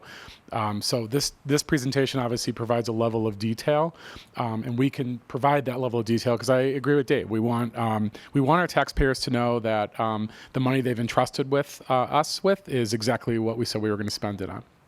And it calls, you do a great job, Matt, in here calling out, this is from general fund, this is from whatever, you've got all the little, it's tiny in there, but yes, it's all in there. Four pots. Yeah, so it's all in there, that's great. I would suggest even a narrative in the beginning, what are our goals? We're going to upgrade these technologies, et cetera, and phase it in, and we have to train, et cetera, like that. I think it's so important. I bet I could take that narrative from a recent newspaper article. Well, there you go. That would work. What did we do? Yeah, it really will. But my point is that we have a great story to tell. Let's make sure we tell it. Okay, any further questions? Great job, Thank you very Matt, much. and gentlemen, thank you very much. All right, 6.5 curriculum updates. You gotta jump out the fire, dog. There we go. There we go. Get you set up there. Thanks, Matt. Well, Madam President, Board, Dr. Shaper, this is really to give you kind of where we are around a curriculum adoption update. And I know you've had some conversations, and I shared the numbers, and those were in your memo. But really wanted to kind of give you more about the process of where we are in this curriculum adoption. And so as we're looking at that kind of initial bond, using the initial mill override dollars, really, we have a strong and big need around middle school mathematics, as well as in our elementary literacy program, to get us all to have a common adoption and common curriculum. So the middle school math adoption, back in 2016, there was a proposal that was, I'm not sure if it came to the board or if it was ready to come to the board. That was before my time. But really to adopt both a middle school and high school mathematics materials. And so what we did this fall is to take the work that was done then and brought together, as you can see from a stakeholder engagement, we wanted to bring together middle school teachers. We wanted also also have some high school teachers engaged, as well as special education teachers, teachers who teach our English learners and our gifted and talented students, as well as our building administrators, to take a look at that previous work. So we didn't want to start from scratch. There was no point in starting completely from scratch. And take a look at that work. Through that initial process, almost 3 years ago now, 2 curriculum were identified. And as the team talked, things have changed and evolved, and some newer programs have come out since then. So we also used some of the national resources as far as what works in schools and what are some of the ratings on curriculum. And so identified that there were about 3 or 4 others that we also wanted to take a look at. And so through 2 different stakeholder meetings with these particular groups of teachers and administrators, the first one was really, let's get back to what do we value in mathematics instruction. So make sure that we're on the same page about what do we believe about mathematics instruction, as well as then to identify what tool are we going to use to evaluate these materials. And so after the first round, they did first meeting, they did some evaluation of the materials, and both of the first 2 came through, but then there was still conversation about, but wait, what about this one? What about that one? And so that was when we said, let's take another step back and let's take a look at a few others. So at their second meeting, which happened right before school got out, before winter break, went through then another 3 or 4 programs and identified that after they did the review, they took a look at analyzed all of them through the tool, that one of the programs that was on the original list back from 2016 remains, as well as one that was on the new list. So where we're at now is that we have identified 2 programs to pilot. We will have teachers who will be piloting this curriculum. They will be working with our professional learning coaches and our professional learning team. They'll be identifying the timelines. What specific lessons are they all going to pilot, so that we have some consistent and common data to look at. They'll be identifying what are the success criteria on which they want to evaluate their, not only what it was for them as a teacher experience, but what is it also from a student experience. And then what data are they going to collect? So obviously there will be the achievement data, how did the process go, getting student feedback. And so that pilot is going to take place at the end of this month. And then the plan is to, after they've done that and done some debrief and really kind of made some initial thinking around that, is to reconvene that group that met previously in November and December to share their findings. They may say that, one is better than the other. They may say that there are still some gaps that, based on the standards that they need to teach and what they need to do, that, Program A or Program B, neither one of them really addressed X, whatever that might be. So at that point, then we'll kind of either make a determination to say we're going to bring forward one of these programs to you at the board. We will also, and if not, then we'll be looking at Plan C. But I'm pretty confident that one or either of the 2 would probably will work for our needs. But we might also have to look at what might be some intervention materials, or what do we need to do to make sure that we've got what we need to differentiate. So we'll be using that feedback. We'll be bringing you a recommendation in February, and then once, assuming you approve that in February, then we will begin we'll start to move forward with a professional development plan. And so we would even be starting to some degree, if we can, use some of the late start Wednesdays, probably only a few, but then identifying in the spring, because sometimes teachers with a new program, they want to have it before they leave for summer break. So we'll be having some of the training before summer break as an option. We'll also have some closer to the beginning of school, so that, again, is that option of choice for a teacher as to when does that make the most sense for them. We'll have some options during the school day, so that we'll have substitutes. Others would be then after school is out with stipends. So that's really kind of where we are around the middle school math adoption. So I think maybe I'll pause here and then answer questions. Barb? So the question I have is the pilot. I understand they're selecting lessons that they're going to use for the pilot, and but how long is that pilot? Is it 1 or 2 lessons? Is it a couple? It's a week. So they're going to spend. They're going to spend. a true one, we would probably spend a whole lot more time doing a longer pilot, but it will be a full week with each program. With each program, so each teacher uses both programs. Correct. And remember, we're talking middle school, and so Right. they will be teaching that lesson multiple times. So it's a little bit different than an elementary teacher Right. who they teach that Okay. lesson once and might kind of refine it a little bit for the next day to, but yes, they'll have multiple opportunities within a day for each of the lessons that they teach. So have they had some professional development around these lessons at this point in time before they go out to do the pilot, or are they will. going in cold? No, that's what Okay. we'll be spending the next, actually, I believe it's even starting later, either tomorrow or Friday, and if not, it's early next week, is they will be engaged with the publishers, so they'll get some training. It's an online kind of training, it's a webinar, Skype kind of, so they'll get that, and then they'll also be working with our professional learning coaches who's specific in middle school math that will then help, and as a group they will plan so that it's not each individual teacher planning on their own and doing that. So yes, they will have enough background in here's what the program is intended to do, here's where we are in our lessons, and that we're all agreeing to teach the same thing, and so work together.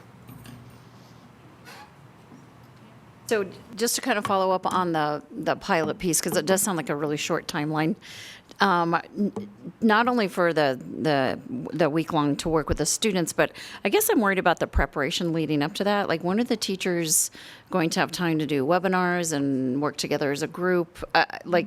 Is there actually time in the day to get that done and gather the math teachers together? Chastity Stringer is here. She's been thanks. working with Theo and the team as to what exactly the logistics are on that. Because that sounds like a big lift. And before you answer that, how many teachers are we talking about? So we are talking 3 middle school teachers. So we've identified 3 teachers who have volunteered to do that. When we looked at criteria of teachers, we looked at the demographics of the students in the school. We wanted teachers from all the same grade level, so they will all be 7th grade teachers. And then we also looked at the experience of the teacher. So we didn't want just your master teacher at the high level. We wanted to see if it worked with a wide variety of students and teachers. And so we're really thoughtful when we had that process. And we're a pilot usually is a lot longer, a semester or a year. We're working with an abbreviated timeline, knowing that this is really critical to have a guaranteed and kind of viable curriculum, that all of our middle school teachers aren't searching and reaching for a bunch of different things. And so we're doing a lesson trial is really what it is. And so the teachers will have a release day next Friday, a week and a half from now, and they will be sitting down working with the professional learning coaches to co-create and design what the lessons look like, along with one vendor is coming in person, the other one is online, and so we've provided the time for them to learn the tools and co-create together and what those success criteria are. And we've also talked to them prior to break to make sure that they were all okay with this, and they all agreed to some non-negotiables around success criteria, what they would look for. They're coming up with readiness assessment for students to see kind of where they're at before they start, and then where are they when they finish, to get that growth and that achievement from those lessons. Knowing that it is a short trial, we're trying to be very mindful around the design and the intention of it. And it won't be something, the important part to the teachers and us as to the students is not going to be choppy. This is going to be, they're working on equations, so they will be lessons in line with their current learning progression. So it's very targeted. All at the same school, or is it different schools? 3 different schools? Yeah, we really wanted to try to look at all students, all populations, all schools and demographics to make sure we got the biggest bang and most data. Any other questions on the math? All right. Thanks, Chastity. Oh, Paul, I'm I sorry. could jump one, and I don't want to put you on the spot, but Don, maybe you referenced establishing the values for mathematical instruction. That was kind of how we came to this decision. Can you elaborate on that at all, on what do we value around mathematics? Well, and I wasn't, unfortunately, not able to sit on the, but it really is around a constructivist approach, that we are doing inquiry-based learning, and that the students are engaged in instructional practices that allow them to inquire into math versus being rote as far as memorization of facts and figures and equations.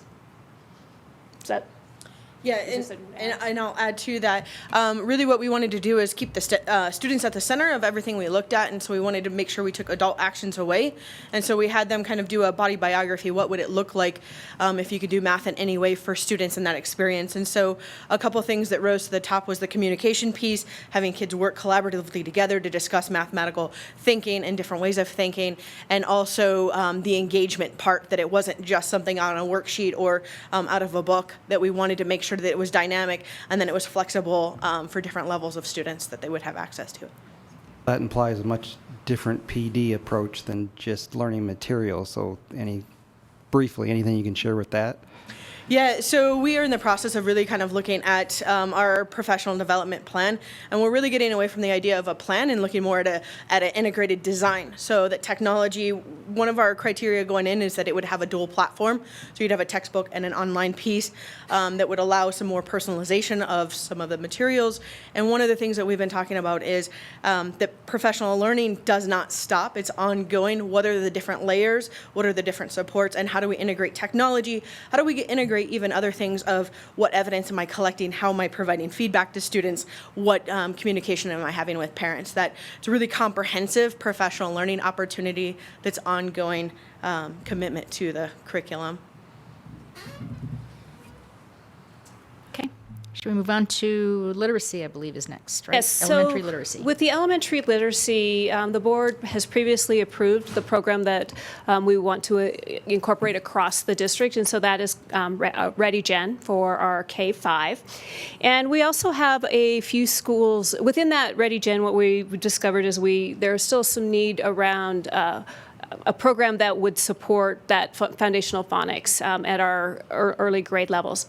And so we do have a number of schools that are piloting a program called Foundations. And we are going to be using our mid-year assessment data, which wrapped up right before winter break, to take a look at, how did this growth from beginning of the year to middle of the year for the students who were part of that program, how does that similar or different from students in other schools, and we'll compare that to past history. So not only what did that look like this year, but then now what was the typical growth in previous years? And so that we're going to be then determining whether or not that's a program we're going to purchase or not. So that's just that's a placeholder at this point, but it is certainly something that we're wanting to explore and have included in our proposal as far as. And that would then go to all schools that don't currently have it, or if we decide there's something else that might better meet our needs, we'll explore that. So from a stakeholder engagement perspective, our elementary directors have been working with the building principals. They're looking at how do we do a specific rollout plan for these new resources. So we have some schools that have had ReadyGen for, I believe, 3 years. We have some that this is their first year of implementation of ReadyGen. And we really want to be mindful of the training needs that are associated with all of these. So think about if you're a first grade teacher and we're going to ask you to implement ReadyGen and Foundations, and we're also working on some other literacy units around social studies and science. Wow, that's a lot. So that's why we're working with elementary directors, are working with elementary principals. It's kind of like, where are you in a continuum, and what capacity does your school have around this, knowing that we still have an end point we need to get to, but we also need to be very mindful of the sheer volume of training and implementation stress that goes with whenever we have an implementation. The elementary directors are also consulting with our curriculum liaisons at the schools, as well as the instructional coaches at the schools. So again, kind of getting their feedback of, what are they seeing in their classrooms, in their schools, and how do we build a plan. We will then have an opportunity as well to do an open house that will have samples of ReadyGen and Foundations, and teachers can come in, peruse them, ask questions, give feedback. And the beauty of ReadyGen is we already have about half of our schools that have it. So we already have, in fact, we already have some really excellent best practices coming out of, just even resources that they've created to make the lessons even more engaging. And so we've got some great examples and some internal staff who can speak to it and can also help support in in a collaborative way, getting us all in the next there. Our next steps, we are in that building that rollout plan. I've asked to have that for have that next week as to, so what schools are we looking at for 1920 schools and or grade levels, however that might look, because we do have capacity issues, again, not only from the classroom teacher, but then also at the district level to how do we support this at the building and the district level. Once we have that, we will begin purchasing materials, training teachers so that they are ready to implement it. Questions on literacy? Dave and then Paul. No question, but just the repeat of the comment that I offered for the IT. You said that we were going to have to buy materials, train personnel, et cetera. If the MLO didn't pass, we'd be talking about cutting $4 million plus out of the budget. So again, I would just say we should have a website, how the MLO is working for you, and this should be part of it. I think that would be appropriate. Thank you. And Paul, So- and then So our guaranteed environment curriculum is the state standards. So these are the materials we're getting to support that curriculum. I guess my question is just history of the district and everything else, discussions around fidelity, discussions around I get to use these how I see fit, but I also have my toolbox I use, or we're buying these and this is what you're going to use and everything else needs to go away. Any thoughts or ideas of how this may unroll, or am I getting ahead of I wouldn't say you're getting ahead. I mean, the beauty of having everyone using a common curriculum with some form of a pacing guide to kind of identify, so where are we? It does allow us to be more effective and efficient in our professional development, because now we can actually have teachers from across buildings come together, collaborate, get second grade teachers together. We've taught these lessons or this unit. What did we learn from that we don't have currently, or it doesn't exist as easily or as readily? These will be the core materials. They're pretty good about extensions, both for students who need extension as well as those who might need some additional scaffolding. But I mean, there is always some room for teacher discretion as to what else my students might need. But we would have an expectation that these are the core, your primary source for meeting the needs of the students. One more quick one in. I'm just wondering about our dual language schools, and are there any special needs that we have there that we need to be aware of? So currently, we are not anticipating, we are currently looking to see if ReadyGen has a companion Spanish text to it, or set of materials for it, because when we purchased 3 years ago, it did not. And so those schools are currently using a program called Journeys, which does have an English and a Spanish, and they go hand in hand. So that's something that we're exploring. It would be great if ReadyGen does do that, so that we could have whenever our students in our dual language are learning their language arts in English, that they would be using the same materials as the rest of the district. Right now, we're not sure if that's quite in place to the level we would want it to be. My question was about the dual immersion. And are we going to cover the other attachment? The next slide. Next? Yeah. What attachment? the next slide, but we'll get there. The next slide? Yes, Yeah. it's kind of a different Yep. topic, but I We'll wanted get to. there. So right now, we're just going to deal with the elementary literacy. Perfect. I'm doing 3 parts here. So you're good there? Okay. And then Barb, and then Pam. Okay, so I've explored ReadyGen a little bit online, and how many schools are using it currently? And then 6. And so, judging from a comment that was made, there's some gaps, and one of them apparently seems to be a phonics aspect of it. So what other areas are there that we still need to explore? Is there something else that still needs to be looked at? And what happened to the other programs that were piloted by other schools that they especially liked? I'm going to have to defer to, yes, So I guess Anne-Marie Sanchez I want to and pull Sarah this Rasmussen. together for me so that when we do roll this out, that we can make it as smooth as possible for everybody that worked with a different pilot. So Anne-Marie Sanchez is one of our elementary directors, and she has been part of that process from kind of beginning to end. So, thank you. Hi, Madam President, members of the board, Dr. Schaefer, Anne Marie Sanchez, one of the directors of elementary. So in terms of the any of the additional gaps, we're finding that ReadyGen is probably the best option right now for us. When we think of our content literacy, we have those unit maps and pacing guides that we're using that currently have text that are available to go with them. However, this is for the purpose of foundational literacy. Now, the schools that have been using ReadyGen currently have been able to find ways to incorporate some of the content literacy that they're utilizing with those maps, as well as embedding that into foundational. I'm not saying it's an easy task. You know, when you get a whole set of curricular materials, it takes time to get used to those materials. I will tell you that right now, looking at our data from schools that have implemented this year, the 3 schools that came on board, their data is looking really great with foundational literacy right now. In terms of writing instruction, we know that writing instruction is really complex, and I would say that when you're looking at a foundational program, that you still have a lot of training to do around writing instruction.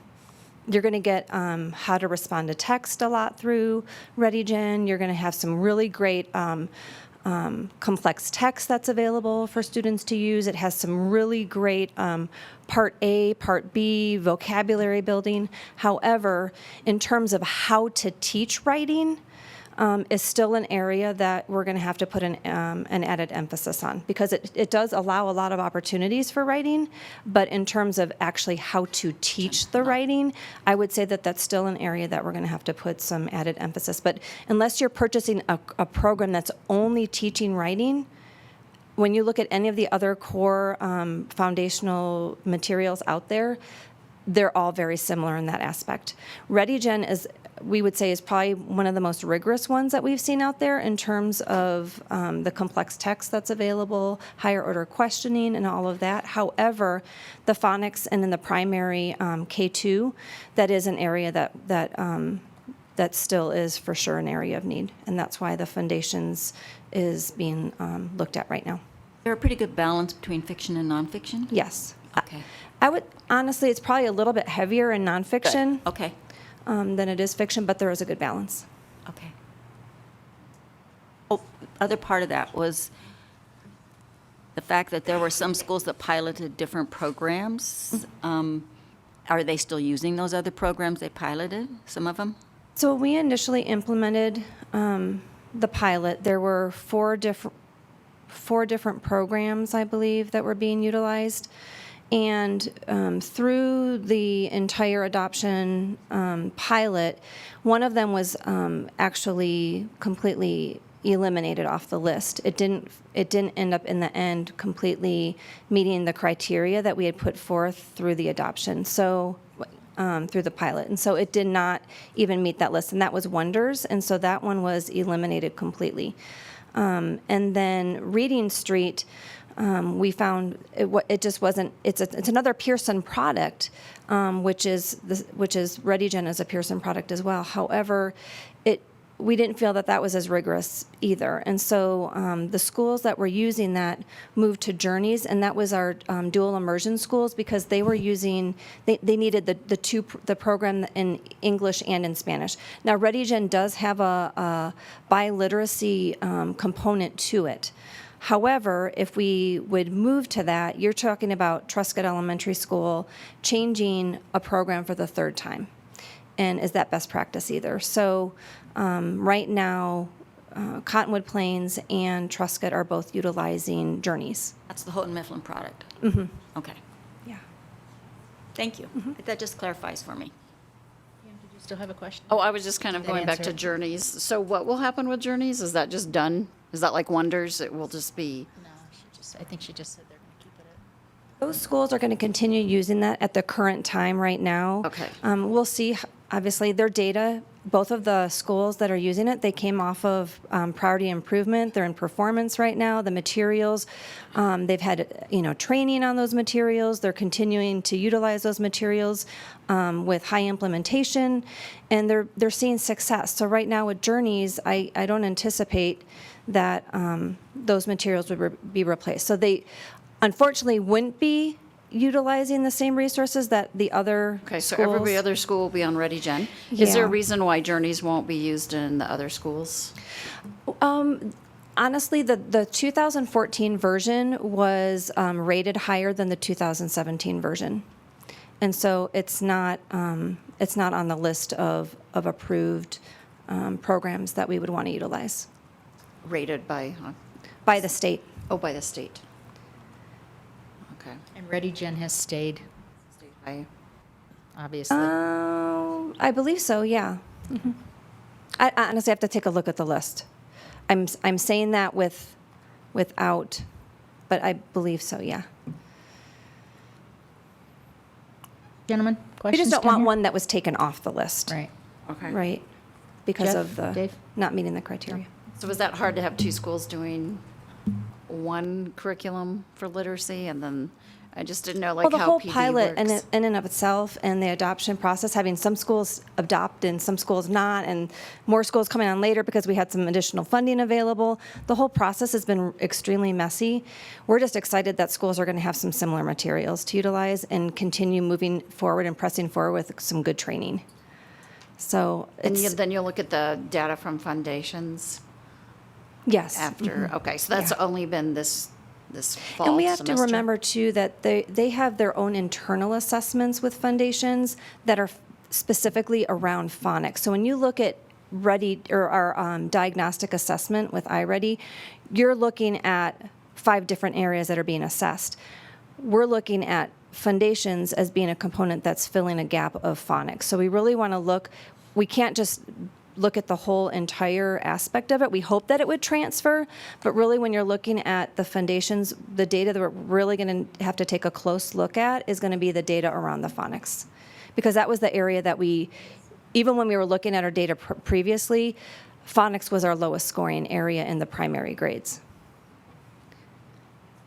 I will say that I like that we're focusing on the phonics and the early literacy, not, that we're boosting that up, or we're adding to, we're taking our regular and then we're adding to that. So that's Just I going think into that's classrooms and positive. seeing foundations in action, it's been really powerful. The teachers that have been utilizing it, we've heard great response from overall, and the students that are engaging in it, they think it's fun, and they're seeing an impact in what they're able to transfer in the classroom. I'm not sure. We have to look and take a deeper dig into the data of the iReady assessment, but from a perspective of a classroom teacher, it's been well received. Thank you. Thanks. And back to Dawn for the third part of this. I just wanted to make the board aware that we are kind of at a point where we must submit to the state a required document that we are going to close Stansbury and Van Buren. And so it's a fairly, it's actually a form that we just fill out online, and then Dr. Schaefer will sign it. One of the, just to kind of where we are with that, I know you've been having conversations about the usage of Stansbury and Van Buren as early childhood education centers and career technical education center. We'll still go through and submit this document as closing the schools. Anything that we would put there from an early child center or a CTE center, those would be programs. So they wouldn't be identified as schools. They would be housed at those buildings. But it's just making it very clear that the distinction of we're closing 2 schools, but then any things that come in there would be programs versus schools. Did that answer then your question? Was it? No, my Was it your question's question? actually on the other attachment that's part of the okay. agenda item. Oh, the dollar amount. The dollar amounts, yes. Oh, do we have to talk about that? Let me pull that one up.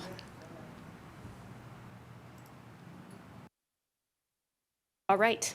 Yes. Ready.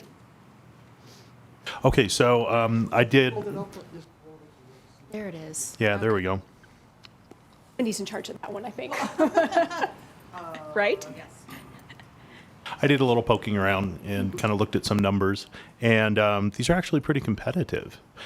So one of the questions that I had was, it's been a while since we've done a curriculum refresh. So is there a way, kind of piggybacking on what Dave had said, it's really important that we get out in front of the community and let them know what they're buying, right? Is there a way for us to put together kind of a comparison, some sort of basis of comparison? You know, here's how much it would cost if we had gone with a different package, or here's what some other districts have paid for a curriculum refresh. I think that kind of information would be very useful. It would be, I agree with you. From a comparison standpoint, we'd have to compare with a district that's a similar size to us, because Poudre's going to spend more than we are for a middle school math adoption because they have more students. Exactly. So it's, yeah. you know, we could probably get to a per student, what was the per student cost? But to just compare dollars to dollars, that wouldn't be a fair comparison. But we certainly can do, you know, like it from an average perspective, or, there certainly will be some work behind that of, is this the best buy? I mean, there's best buy from $1, and I think, you know, Matt addressed that too, is sometimes you get what you pay for. So we might be able to buy something that is cheaper, but is not going to meet the instructional values and intent that we want, and rigor for our kids. So it's also looking at that as what value are we putting then on the outcome for our students through the use of the materials. So maybe if we could find another district that has adopted the same curriculum, that I would love to see that. I think that would be very helpful. And actually, one of the two that the new one that got added is one that has been adopted by a couple of districts fairly near us. So we should be able to do that, at least get to that per pupil cost. Great. Yeah. Paul? I have one question. I think I've asked this question before and I get the same answer, but for some reason I'm going to keep asking. Like it, apparently. I just roughly do the math on the money amount we're putting for PD, and it just comes up like, it just doesn't seem like near enough. And Well, we're going to have to use some early release time to allow for some collaboration. I mean, or early release, late start. Sorry, my previous district, I was an early release person. So we're going to have to do that. We know that it's ongoing. We're going to be looking at how do we do some of this within some modules. So again, using that late start time. This is really just kind of January to August, and then we know that there's going to be some ongoing. So we'll have to. This was kind of from that one-time dollars, and then we'll be building in our general fund budget. How do we continue to support? So this isn't all that it will be. This is kind of the first blush to get us up and running. Okay. All right. Thank you, Dawn. Thank you. Item 6.6, bond and mill levy update. I assume that's Gordon. And Todd.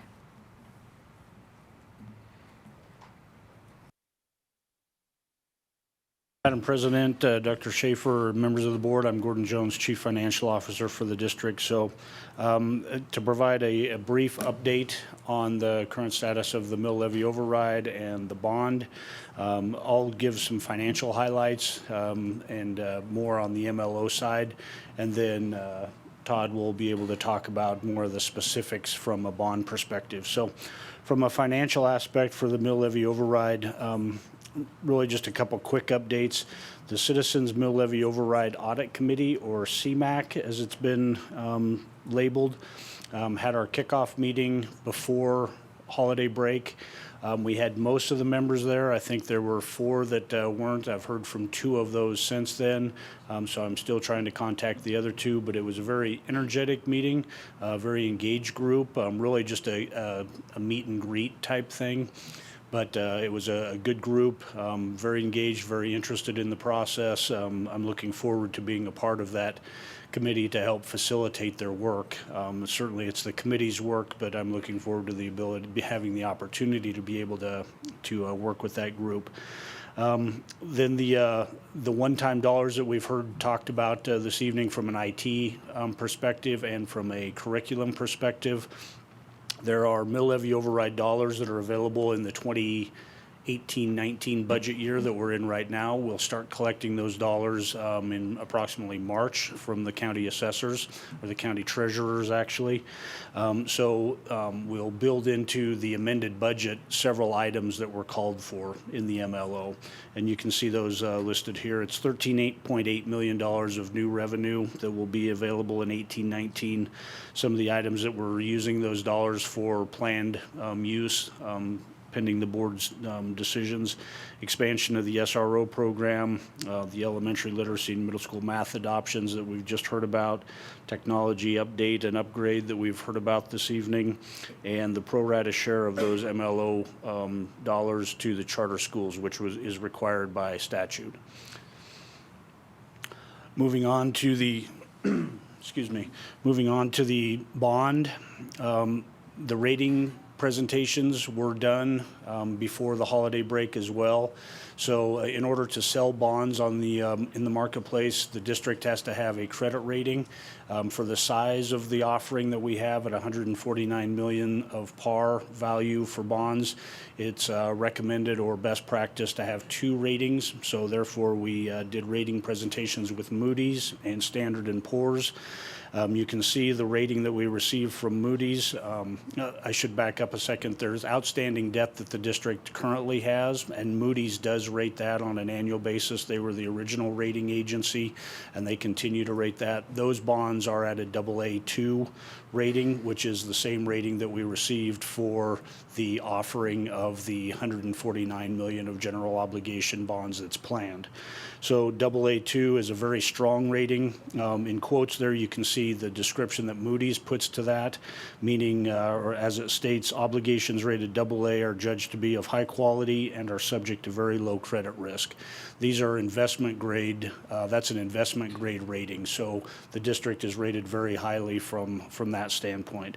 Standard & Poor's issued they have a little different rating scale, but it's AA minus, which is essentially a comparable rating, and their language says with a AA rating, very strong capacity to meet financial commitments. Again, from their reports, their words. So the district's credit rating is very good, very comparable to other districts in the state that are issuing bonds and have issued bonds. All the documents needed for the sale have been completed. Daily, I'm talking with the financial team that's involved with the underwriter, with bond counsel, with the financial advisor. Again, I can't reiterate enough how gifted this team is that we have working for the district.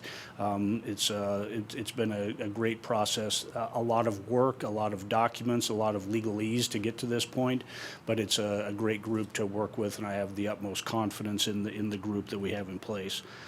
The planned sale date for the bonds is next Wednesday. There's work that's still required leading up to that, but a lot of the preliminary work has been completed, preliminary official statement posted, so investors have the ability to look at that right now. The underwriter is actively working with their customers, marketing those bonds, but we're on pace again to have the sale next Wednesday. And the market conditions for selling of bonds is still very strong. It remains very strong. We've all heard in the news over the last 2 weeks to a month of the turmoil in the stock market. Interestingly enough, turmoil in the stock market is bad for individuals' 401k plans, but it's very good from a bond perspective because investors are looking for flight to safety. The turmoil in the market makes them sometimes nervous, and it makes the bond market more appealing, which means the rates that the district can get for selling bonds at this time is very favorable. Obviously, anything can change at any time, but the indications are right now and to carry into next week would be a very favorable market that the district will be selling into. Questions from the financial basis? Just a quick one. When you say the plan date is Wednesday the 16th, could something change that plan date? It could. That's at our discretion. We rely on the expertise of the financial team that are looking at other districts or other municipalities even that are issuing bonds in not just the state but across the country, because this is a nationwide offering that will be out there. They time that. They want to spread it out so we don't have 3 school districts in Colorado issuing on the same day, which that's not the case. That's a favorable day. If there's something that happens in the bond market, something catastrophic or that significantly changes that, the district has the ability to change that date if we want to. That's not anticipated at this time. Next Wednesday is the planned date at this point, with nothing that I foresee that would interrupt that. Obviously, there's unforeseen things that could happen, but not at this time. I don't anticipate that. The district sent out an email asking who was going to attend to make sure we don't have more than 2 members, so it'd be notified as a board meeting, that type of stuff. I know I signed up to attend. Any issue there, Madam President, or anything? I don't know. Have they responded to you, Wendy, or to you, Mark? I have heard from Dave. Okay. Anybody else planning to go? I think I was going to try to go. I was going to try to go as well. Okay, then you need it. Then you just need to post it. Yeah, I just wanted to make Just sure that post it, occurs, yep. that's all. And then what are the arrangements? Do we need, do we just meet down there, or? They will be preparing, so what Mr. Levy is referring to is the actual sale date takes place in Denver at the offices of Stiefel Nicholas, who is the underwriter. Their national desk person that handles the nationwide offerings of bonds for Stiefel is fortunate for us. He sits in Denver, so we'll have Dr. Schaefer and myself that'll be there, and members of the board are invited to be there as well. They will prepare instructions, itinerary, those things that will be distributed to the board that's interested in attending. I think it starts, they've requested that we be there by 7:30 on Wednesday morning, and they'll walk us through the process a bit, have some documentation a bit, but really it's just watching the process happen and being able to, with a previous document that the board adopted, it gives Dr. Schaefer and I the ability to, in conjunction with our financial advisor, who is our fiduciary, to look at the things real time that are happening in the market that day and make tweaks as necessary to the debt structure or the interest rates, not the interest rates because it's a 5% coupon rate that's planned for all the bonds, but to the yield, to the return, the premium, all those types of things that we have the ability to make slight tweaks to during the day if we so choose. I would suspect they're going to want our names because they're probably going to want a security pass, something like that. I would imagine they would in the building. I have been to their offices once. I'm trying to remember if they had a check-in at the front desk, but I'll make sure I clarify that with the team beforehand. Next.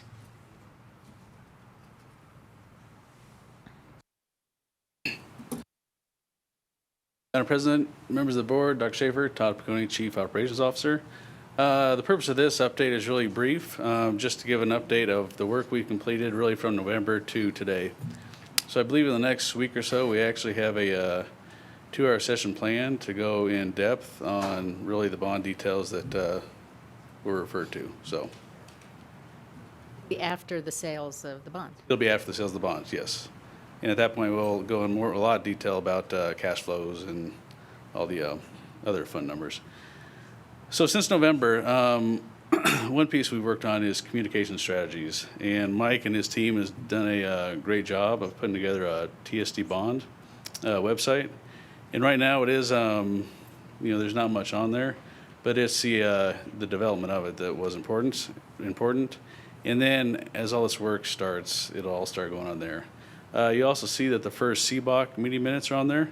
So we also had the first meeting on December 19th. Went very well. It's like Gordon's group is a very energetic group that is excited about the work they're going to take on. So we really went over what the expectations are, what they want to see to be transparent, and then the next meeting we're going to provide that detail so they can look into what we're spending the money on, how we're spending it. Going to go through the board policies and procedures for procurement, and then the overall plan as far as from start to finish. So a pretty in-depth group, or pretty in-depth plan of what we're going to look at. The next thing that's been issued in the last couple of weeks is the overall bond schedule for the next 5 years. So that was issued. We've met with principals, staff. We're going to start meeting with community members. And that's really to get, one, the message out there of what the plan is to complete the work over the next 5 years. And then you'll see the TSD bond brand. So Mike's team also has done a great job in the last month to really create a brand for the bond. That is awesome. That is great. Yeah. Kudos to We'll you high and your five team. Mike there, yeah. I love that. It is cool. But this is really important because this is really what's going to brand us in the next 5 years. So it's, be on letterhead as we go to schools and start advertising inside the schools. You'll see this, and it just creates that communication that this is the bond dollars at work. So as far as the actual project updates, I want to just highlight 5 projects that are in progress. So as you heard, the architect for the K-8 was hired. So we're excited about that. We'll start contract negotiations here in this next 3 weeks, and hope to get that contract from the board for approval of that first meeting in February. We've also hired a soils engineer already, so they're already on site. They've drilled on site, and they're starting to look at the soils to see what type of structure we're going to need for the building. So it, there's a lot of pieces in behind that are starting, so it's, I just want to point that out because it is moving. Yes? Are you going to do that at the extensions on Berthodell and Ivy? Absolutely, yeah. Take borings? Yes, to protect the district and make Oh, yeah, sure you have it's... to, for engineering practice, sure. Yeah. So, So okay, that's the good. plan. Thank you. Sure. We've actually started installing we've got 4 schools done. Out of the schools that were not in compliance with the door hardware on the classroom doors, they're working during the school year, during nights, weekends, over break, and we actually are changing those out. So that's in progress. The roofing for the district, as you've seen, there's somewhere around 14 million in projects. We've actually got 10 of those designed and already priced. So in the next board meeting, January 23rd, we actually could present several contracts for approval at several different sites. And that'll take us really from now. We've already done the inspections, taken core samples of the roofing material to really see what and how the best product's going to be to repair the roofing. So yeah, we'll have that started. Really, but that's about a 2-year project. We've got to be pretty strategic about how we do that work because it's not, say, the best smelling stuff for sometimes kids in the community to be around. So we'll get going on. So we've also completed the ed spec. But when I say complete, it's also fluid. We're gathering other community input. Actually, we're meeting with the high school student advisory group. And we're going to have them go through the same exercise that we did in creating the ed spec with the committee and bring them through that to see what other ideas the students have for the ed spec. And that really helps shape not just the K-8 and what kind of, how the ed spec is going to shape the building to support the curriculum, but it's also going to be used in other schools, in all the schools throughout the district. So it's really a good opportunity for the kids to see how the design and implementation of these projects, how they can have input into that. And then also another major project that's starting is the security systems. So, which includes the camera and key card systems. So we've pre-qualified an engineer to start design on that. And that's also about a 1.5-year project. And that's going to start during the school year. And then we'll do a school at a time during the night, and then we'll switch it over and also be strategic in how we do that because then it changes key cards and access to the building. So that's, yes. That last bullet, could you explain that to me more? It's like a foreign language to me. Pre-qualifying a security engineer to start designing. What exactly is that? So our camera system and keycard system. Okay. We really need an engineer, one, to design the system because it takes certain electrical requirements, Don't just go to Home Depot and buy or... It would be nice, but the turnover, the replacement cost of that would outweigh the initial install cost. Okay, so we have to have someone that actually designs the whole.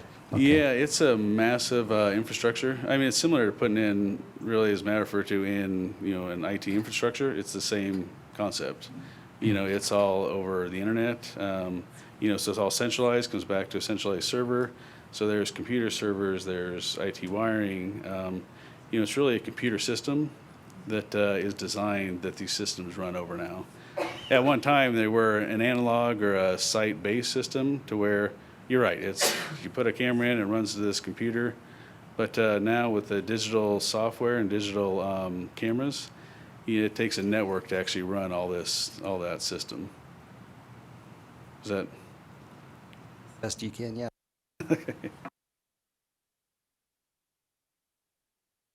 Just the next little section here is we've completed quite a few review of RFQs. So RFQs, purchasing's done a great job of issuing those out to the public.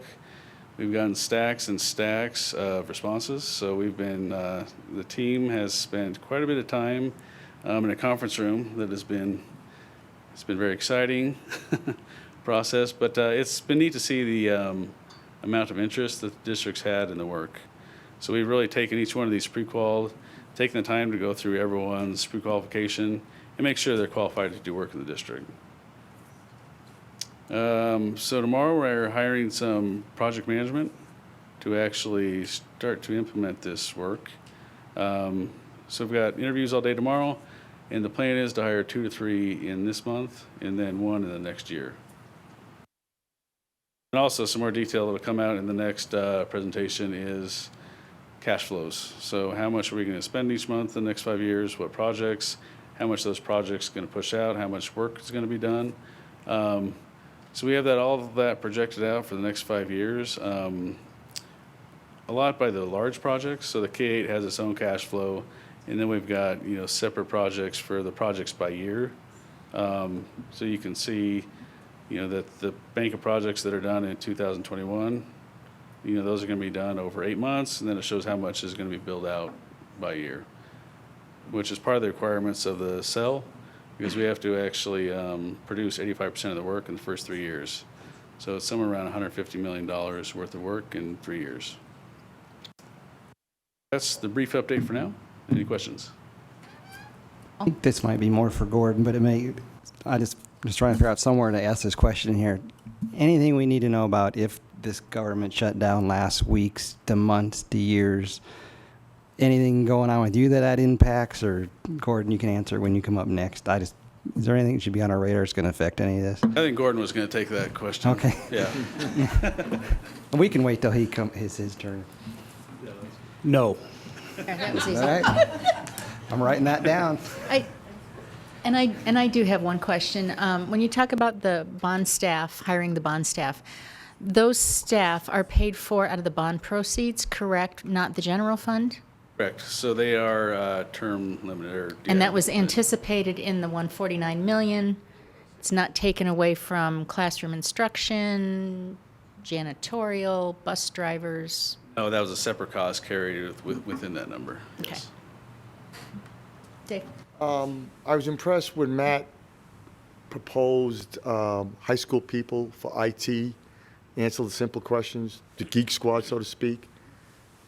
Just a thought, should we do something on the high school, maybe even junior high school level? We're going to, on the job site, they're going to see architecture, engineering, construction management, electric, mechanical. It's an opportunity to expose our student body to careers and stuff, just to, Didn't the architects talk to us about that? They did talk to us about that, yeah. Yeah, and we've got, so we've actually already contacted Geo Construction, those 2 programs, and already said, this is some stuff that we're starting with. There's already been conversation between contractors in the school to actually go not just at that level, but larger level of how that can be introduced. Sure. So absolutely, it's part of the process. It'd be nice to put a program together and just share it with the board to some, at a high level. Thank you. Any other questions? All right, thanks. And last but not least, Gordon? Item 6.7, 2018-19 amended budget. If I could, just to elaborate on my last flippant answer, I guess. Okay. No, there's no planned interruptions or anything that's affected in the stock market or in the bond market that's associated with the government shutdown. At this point, that's not been any conversation that I've had with the team, with the financial team that's in place. There's bond issuances that have taken place last week. Littleton will be in the market tomorrow, selling their bonds. So there's been no interruption at this point, nor do I anticipate there being anything that would cause a negative impact at this point. Even aside from the bond and mill, but just our general budget, I mean, like Title I, federal funds, nutritional service, any of that kind of stuff? Yep, thank you for that question as well. There was an email that CDE sent out earlier this week addressing just that from the nutritional services standpoint, because we do have federal funds that are part of nutrition services, and just as Dr. Banks said, with the title grants that we have, a variety of different things, and they said no, that there wasn't any planned interruption at this point. Those funds would continue to flow just as they have been, at least for the time being. They would, and they are monitoring it very closely and will certainly advise districts if there's anything that would interfere with that, but nothing at this point, no. Head Start as well? Is that okay? Head Start, any federal grant program is not affected at this point. So moving on to the last agenda item this evening, or this agenda item at least, we've heard a lot of exciting, interesting things from an IT standpoint, a curriculum standpoint, a bond standpoint, what I'll refer to as all the sizzle. That's really exciting stuff to think about. Now we get to talk about the stake as well, which is the budget part of that and how it actually gets paid for. So just to refresh the memory of the board on the budget process, there's a budget that's adopted in June, typically, of the preceding year for the coming year. That took place in June of 2018. Statute allows for amendments to that budget up until January 31st. So that's what's being brought to the board's attention tonight. There are also changes that are allowed in up to and including June when the fiscal year closes, which are a supplemental budget. So there's really three different components of the budgeting process. There's the original budget, the opportunity for an amended budget, and then an opportunity for a supplemental budget in June as well, or any time really from the end of January through end of June. So best practice calls for making a budget amendment or proposing budget amendments to the board at this time frame, so it can be adopted at the board's discretion by the end of January. So there's two primary exhibits that you'll see here. The first exhibit is really just a housekeeping or record-keeping issue. When the budget was adopted in June for the 18-19 fiscal year or school year, we did not know what our ending fund balances from 17-18 would be, because the audit had not been completed at that point. So there were estimates for what the fund balances would be, beginning fund balances for 18-19 for all of the funds that the district maintains. Now that the audit has been completed and adopted, we know what those balances are, those final ending balances. So the first exhibit that you see here just details what those changes are. A request to amend the budget for each one of the funds that you see with the actual ending balance from 17-18 to have the correct beginning balance for 18-19. The second slide that you see is more of this is all general fund related for the 18-19 school year. So there's two primary areas that are adjusted. First is the funded pupil count. So there were estimates that were made when the budget was adopted in June for what the funded pupil count would look like. Since that time, we've had the October count, which sets that number. There's been reconciliation done, calculations done, a variety of calculations, both in-house and then submitting that to CDE and reconciling that with them to show what the funded pupil count is. So you can see a reduction in the funded pupil count of 57.5 students or funded pupils. versus what was budgeted. So that affects the PPR funding for what we receive for those students, the number of students that the district has. So that's the first adjustment that's taken place. The second one is to allow for the mill levy override that was passed in November. As I mentioned earlier, those dollars, the first year dollars, are available for the 18-19 fiscal year.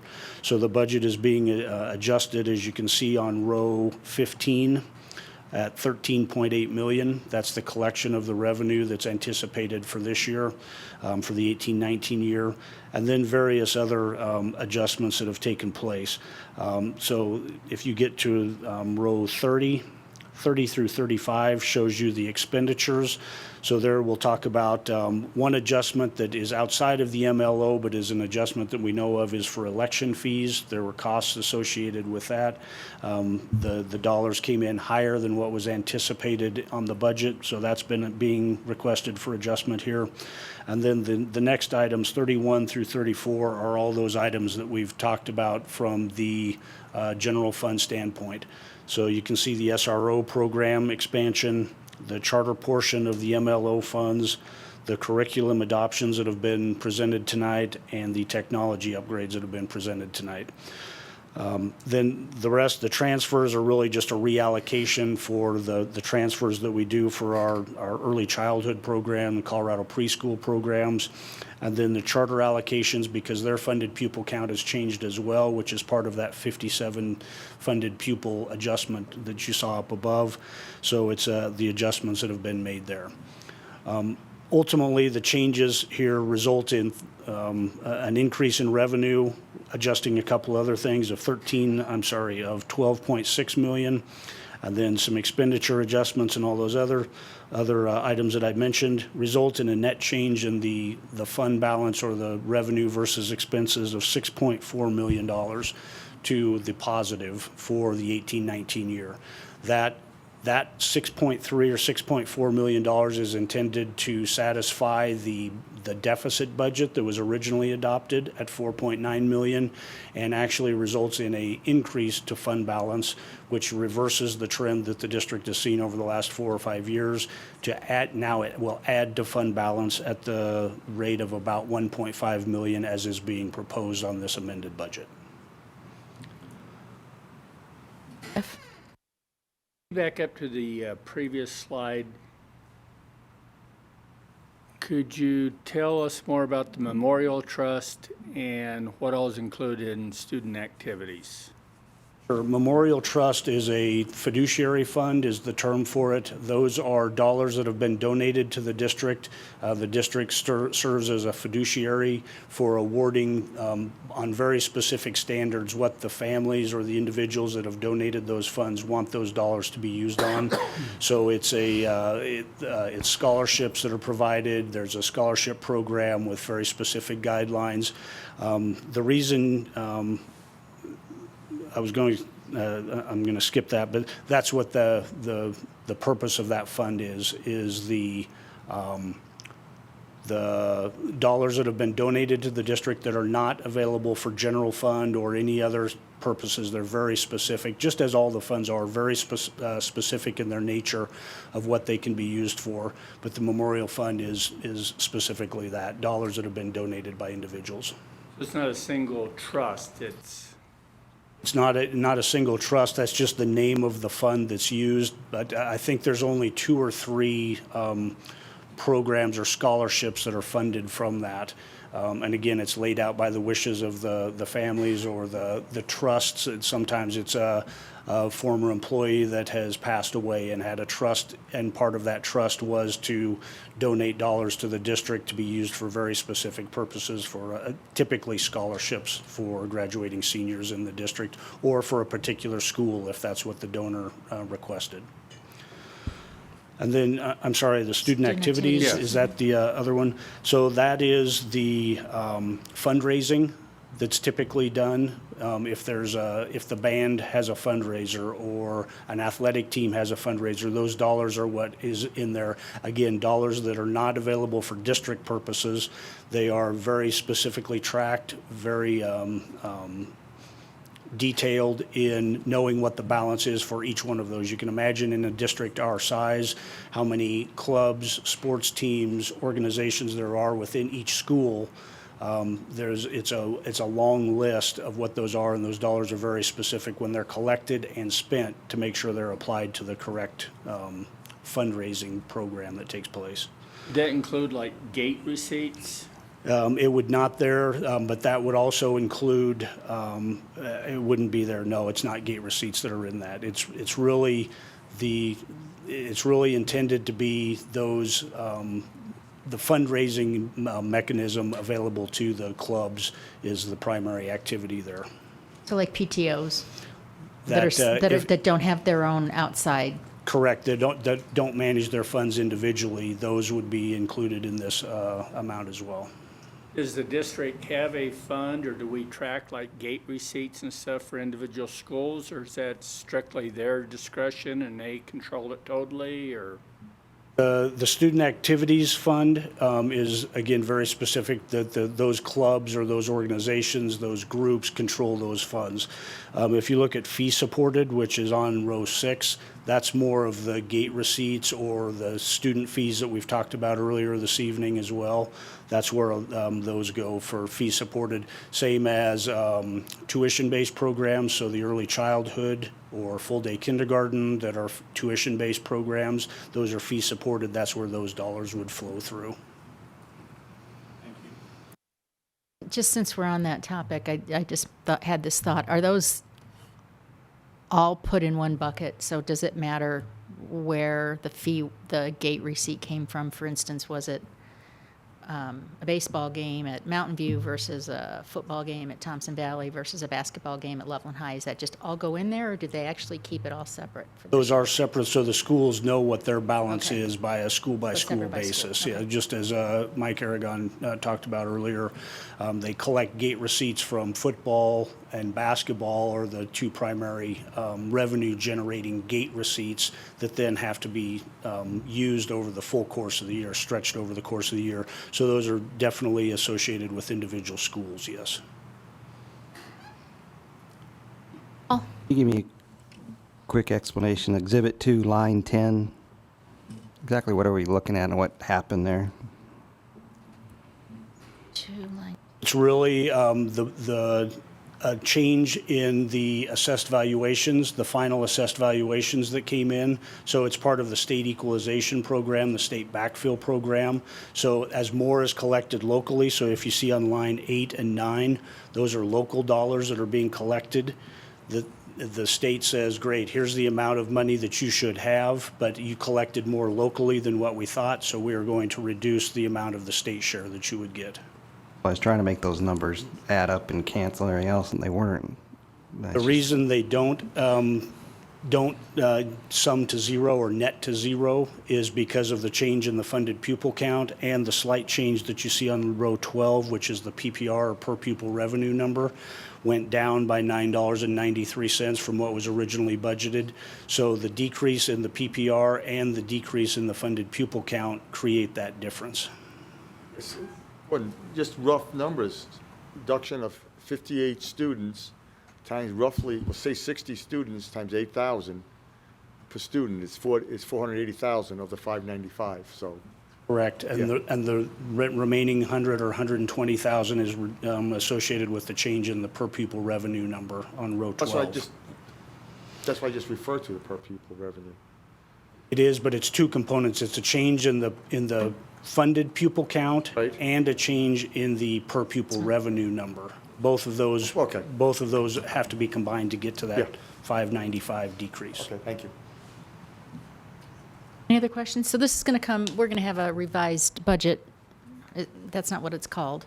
An amended budget. Amended budget. This is the proposed amended budget. To vote on next time. To ask for the board's approval, and there's a resolution asking for adoption of that amended budget and an appropriation of the expenditures, because we're asking for significant expenditures for the IT upgrades, the curriculum adoptions, the SRO programs, all of those items. So there'll be a resolution associated with that as well. Okay. Any other questions? All right. Thank you, Gordon. All right, that brings us to the end of the agenda. I don't believe there are any written reports attached this time. Is that correct, Wendy? Okay. And Dave, you had asked about, so future agenda items and requests for information. Our next meeting is Thursday, January 17th from 5 to 8 p.m. That's a study session. Remember, we moved them back. Instead of starting at 4, we're going to start at 5. We have 2 topics that are that need to be on there. One is the superintendent evaluation process. Superintendent's due for a mid-year check-in evaluation, not a formal, just sort of a check-in Better base. be nice to us. And at that time, we will, so we won't be doing the evaluation that day, but we will be talking about the process for evaluating him at the end of the year. And so that's part of it. And then we will also have plenty of bond discussion from Todd once those bonds are sold and all that, right? So we'll have that. And then I'm going to reserve about 30 minutes at the end to cover the items that were on the RF. I don't know if you guys regularly see, excuse me a second, those requests for information on that document. There were some requests for information on that document, and we will talk about those at that meeting, as well as Dr. Banks is going to meet with me on, is it Monday, to set the agenda for the next regular meeting. So we'll fine-tune some of those requests of his, as well as have an opportunity at the end of the next meeting to talk about those, at the end of the study session to talk about those, as well as if there's anything anybody else wants to bring forward, not to talk about, but to bring forward for like the next Put on study agenda. session. Yeah, to put on another Future. regular agenda or a study session agenda, kind of going forward from there. Is that, okay, Paul and then Just going to Mark. ask Bill a question, because it seems like we started the conversation around superintendent evaluations, and if I'm recalling, you might actually had done some work and had some examples from other districts or anything else, or am I totally making that up? And if any of that work was done, is it okay to bring that to the study session as part of our conversation? You will have the tool already that we can have input on, right? Yep. Okay. And then You've done some work. Am I totally making that up, that you like done some research and had some examples and stuff? Yeah, it's more unofficial conversation. Okay.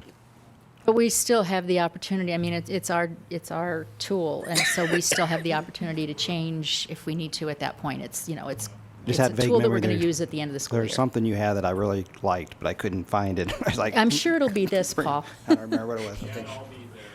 He's going to bring all the stuff we like. Okay. Mark? An update on the late start change. So we changed the school schedule. We're using a late start for middle and high.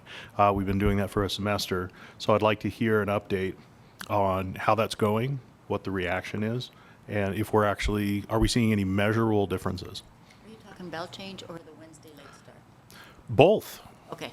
Yeah, and talking about the two separately, I think, is a good idea. Yes. Wendy, did you get that? Okay. So that we might just be able to have that come back as just a report kind of thing, but we can talk about that. I mean, I don't know that we need to discuss it until they give us the information, right? Because that's what you're looking for, is kind of feedback on what it's looking like on the ground. Right. Okay, all right. And was there anybody down here? No? All right. Nothing else, and I will say we're adjourned, and we will see you, you guys that are going down to the bond sale thing.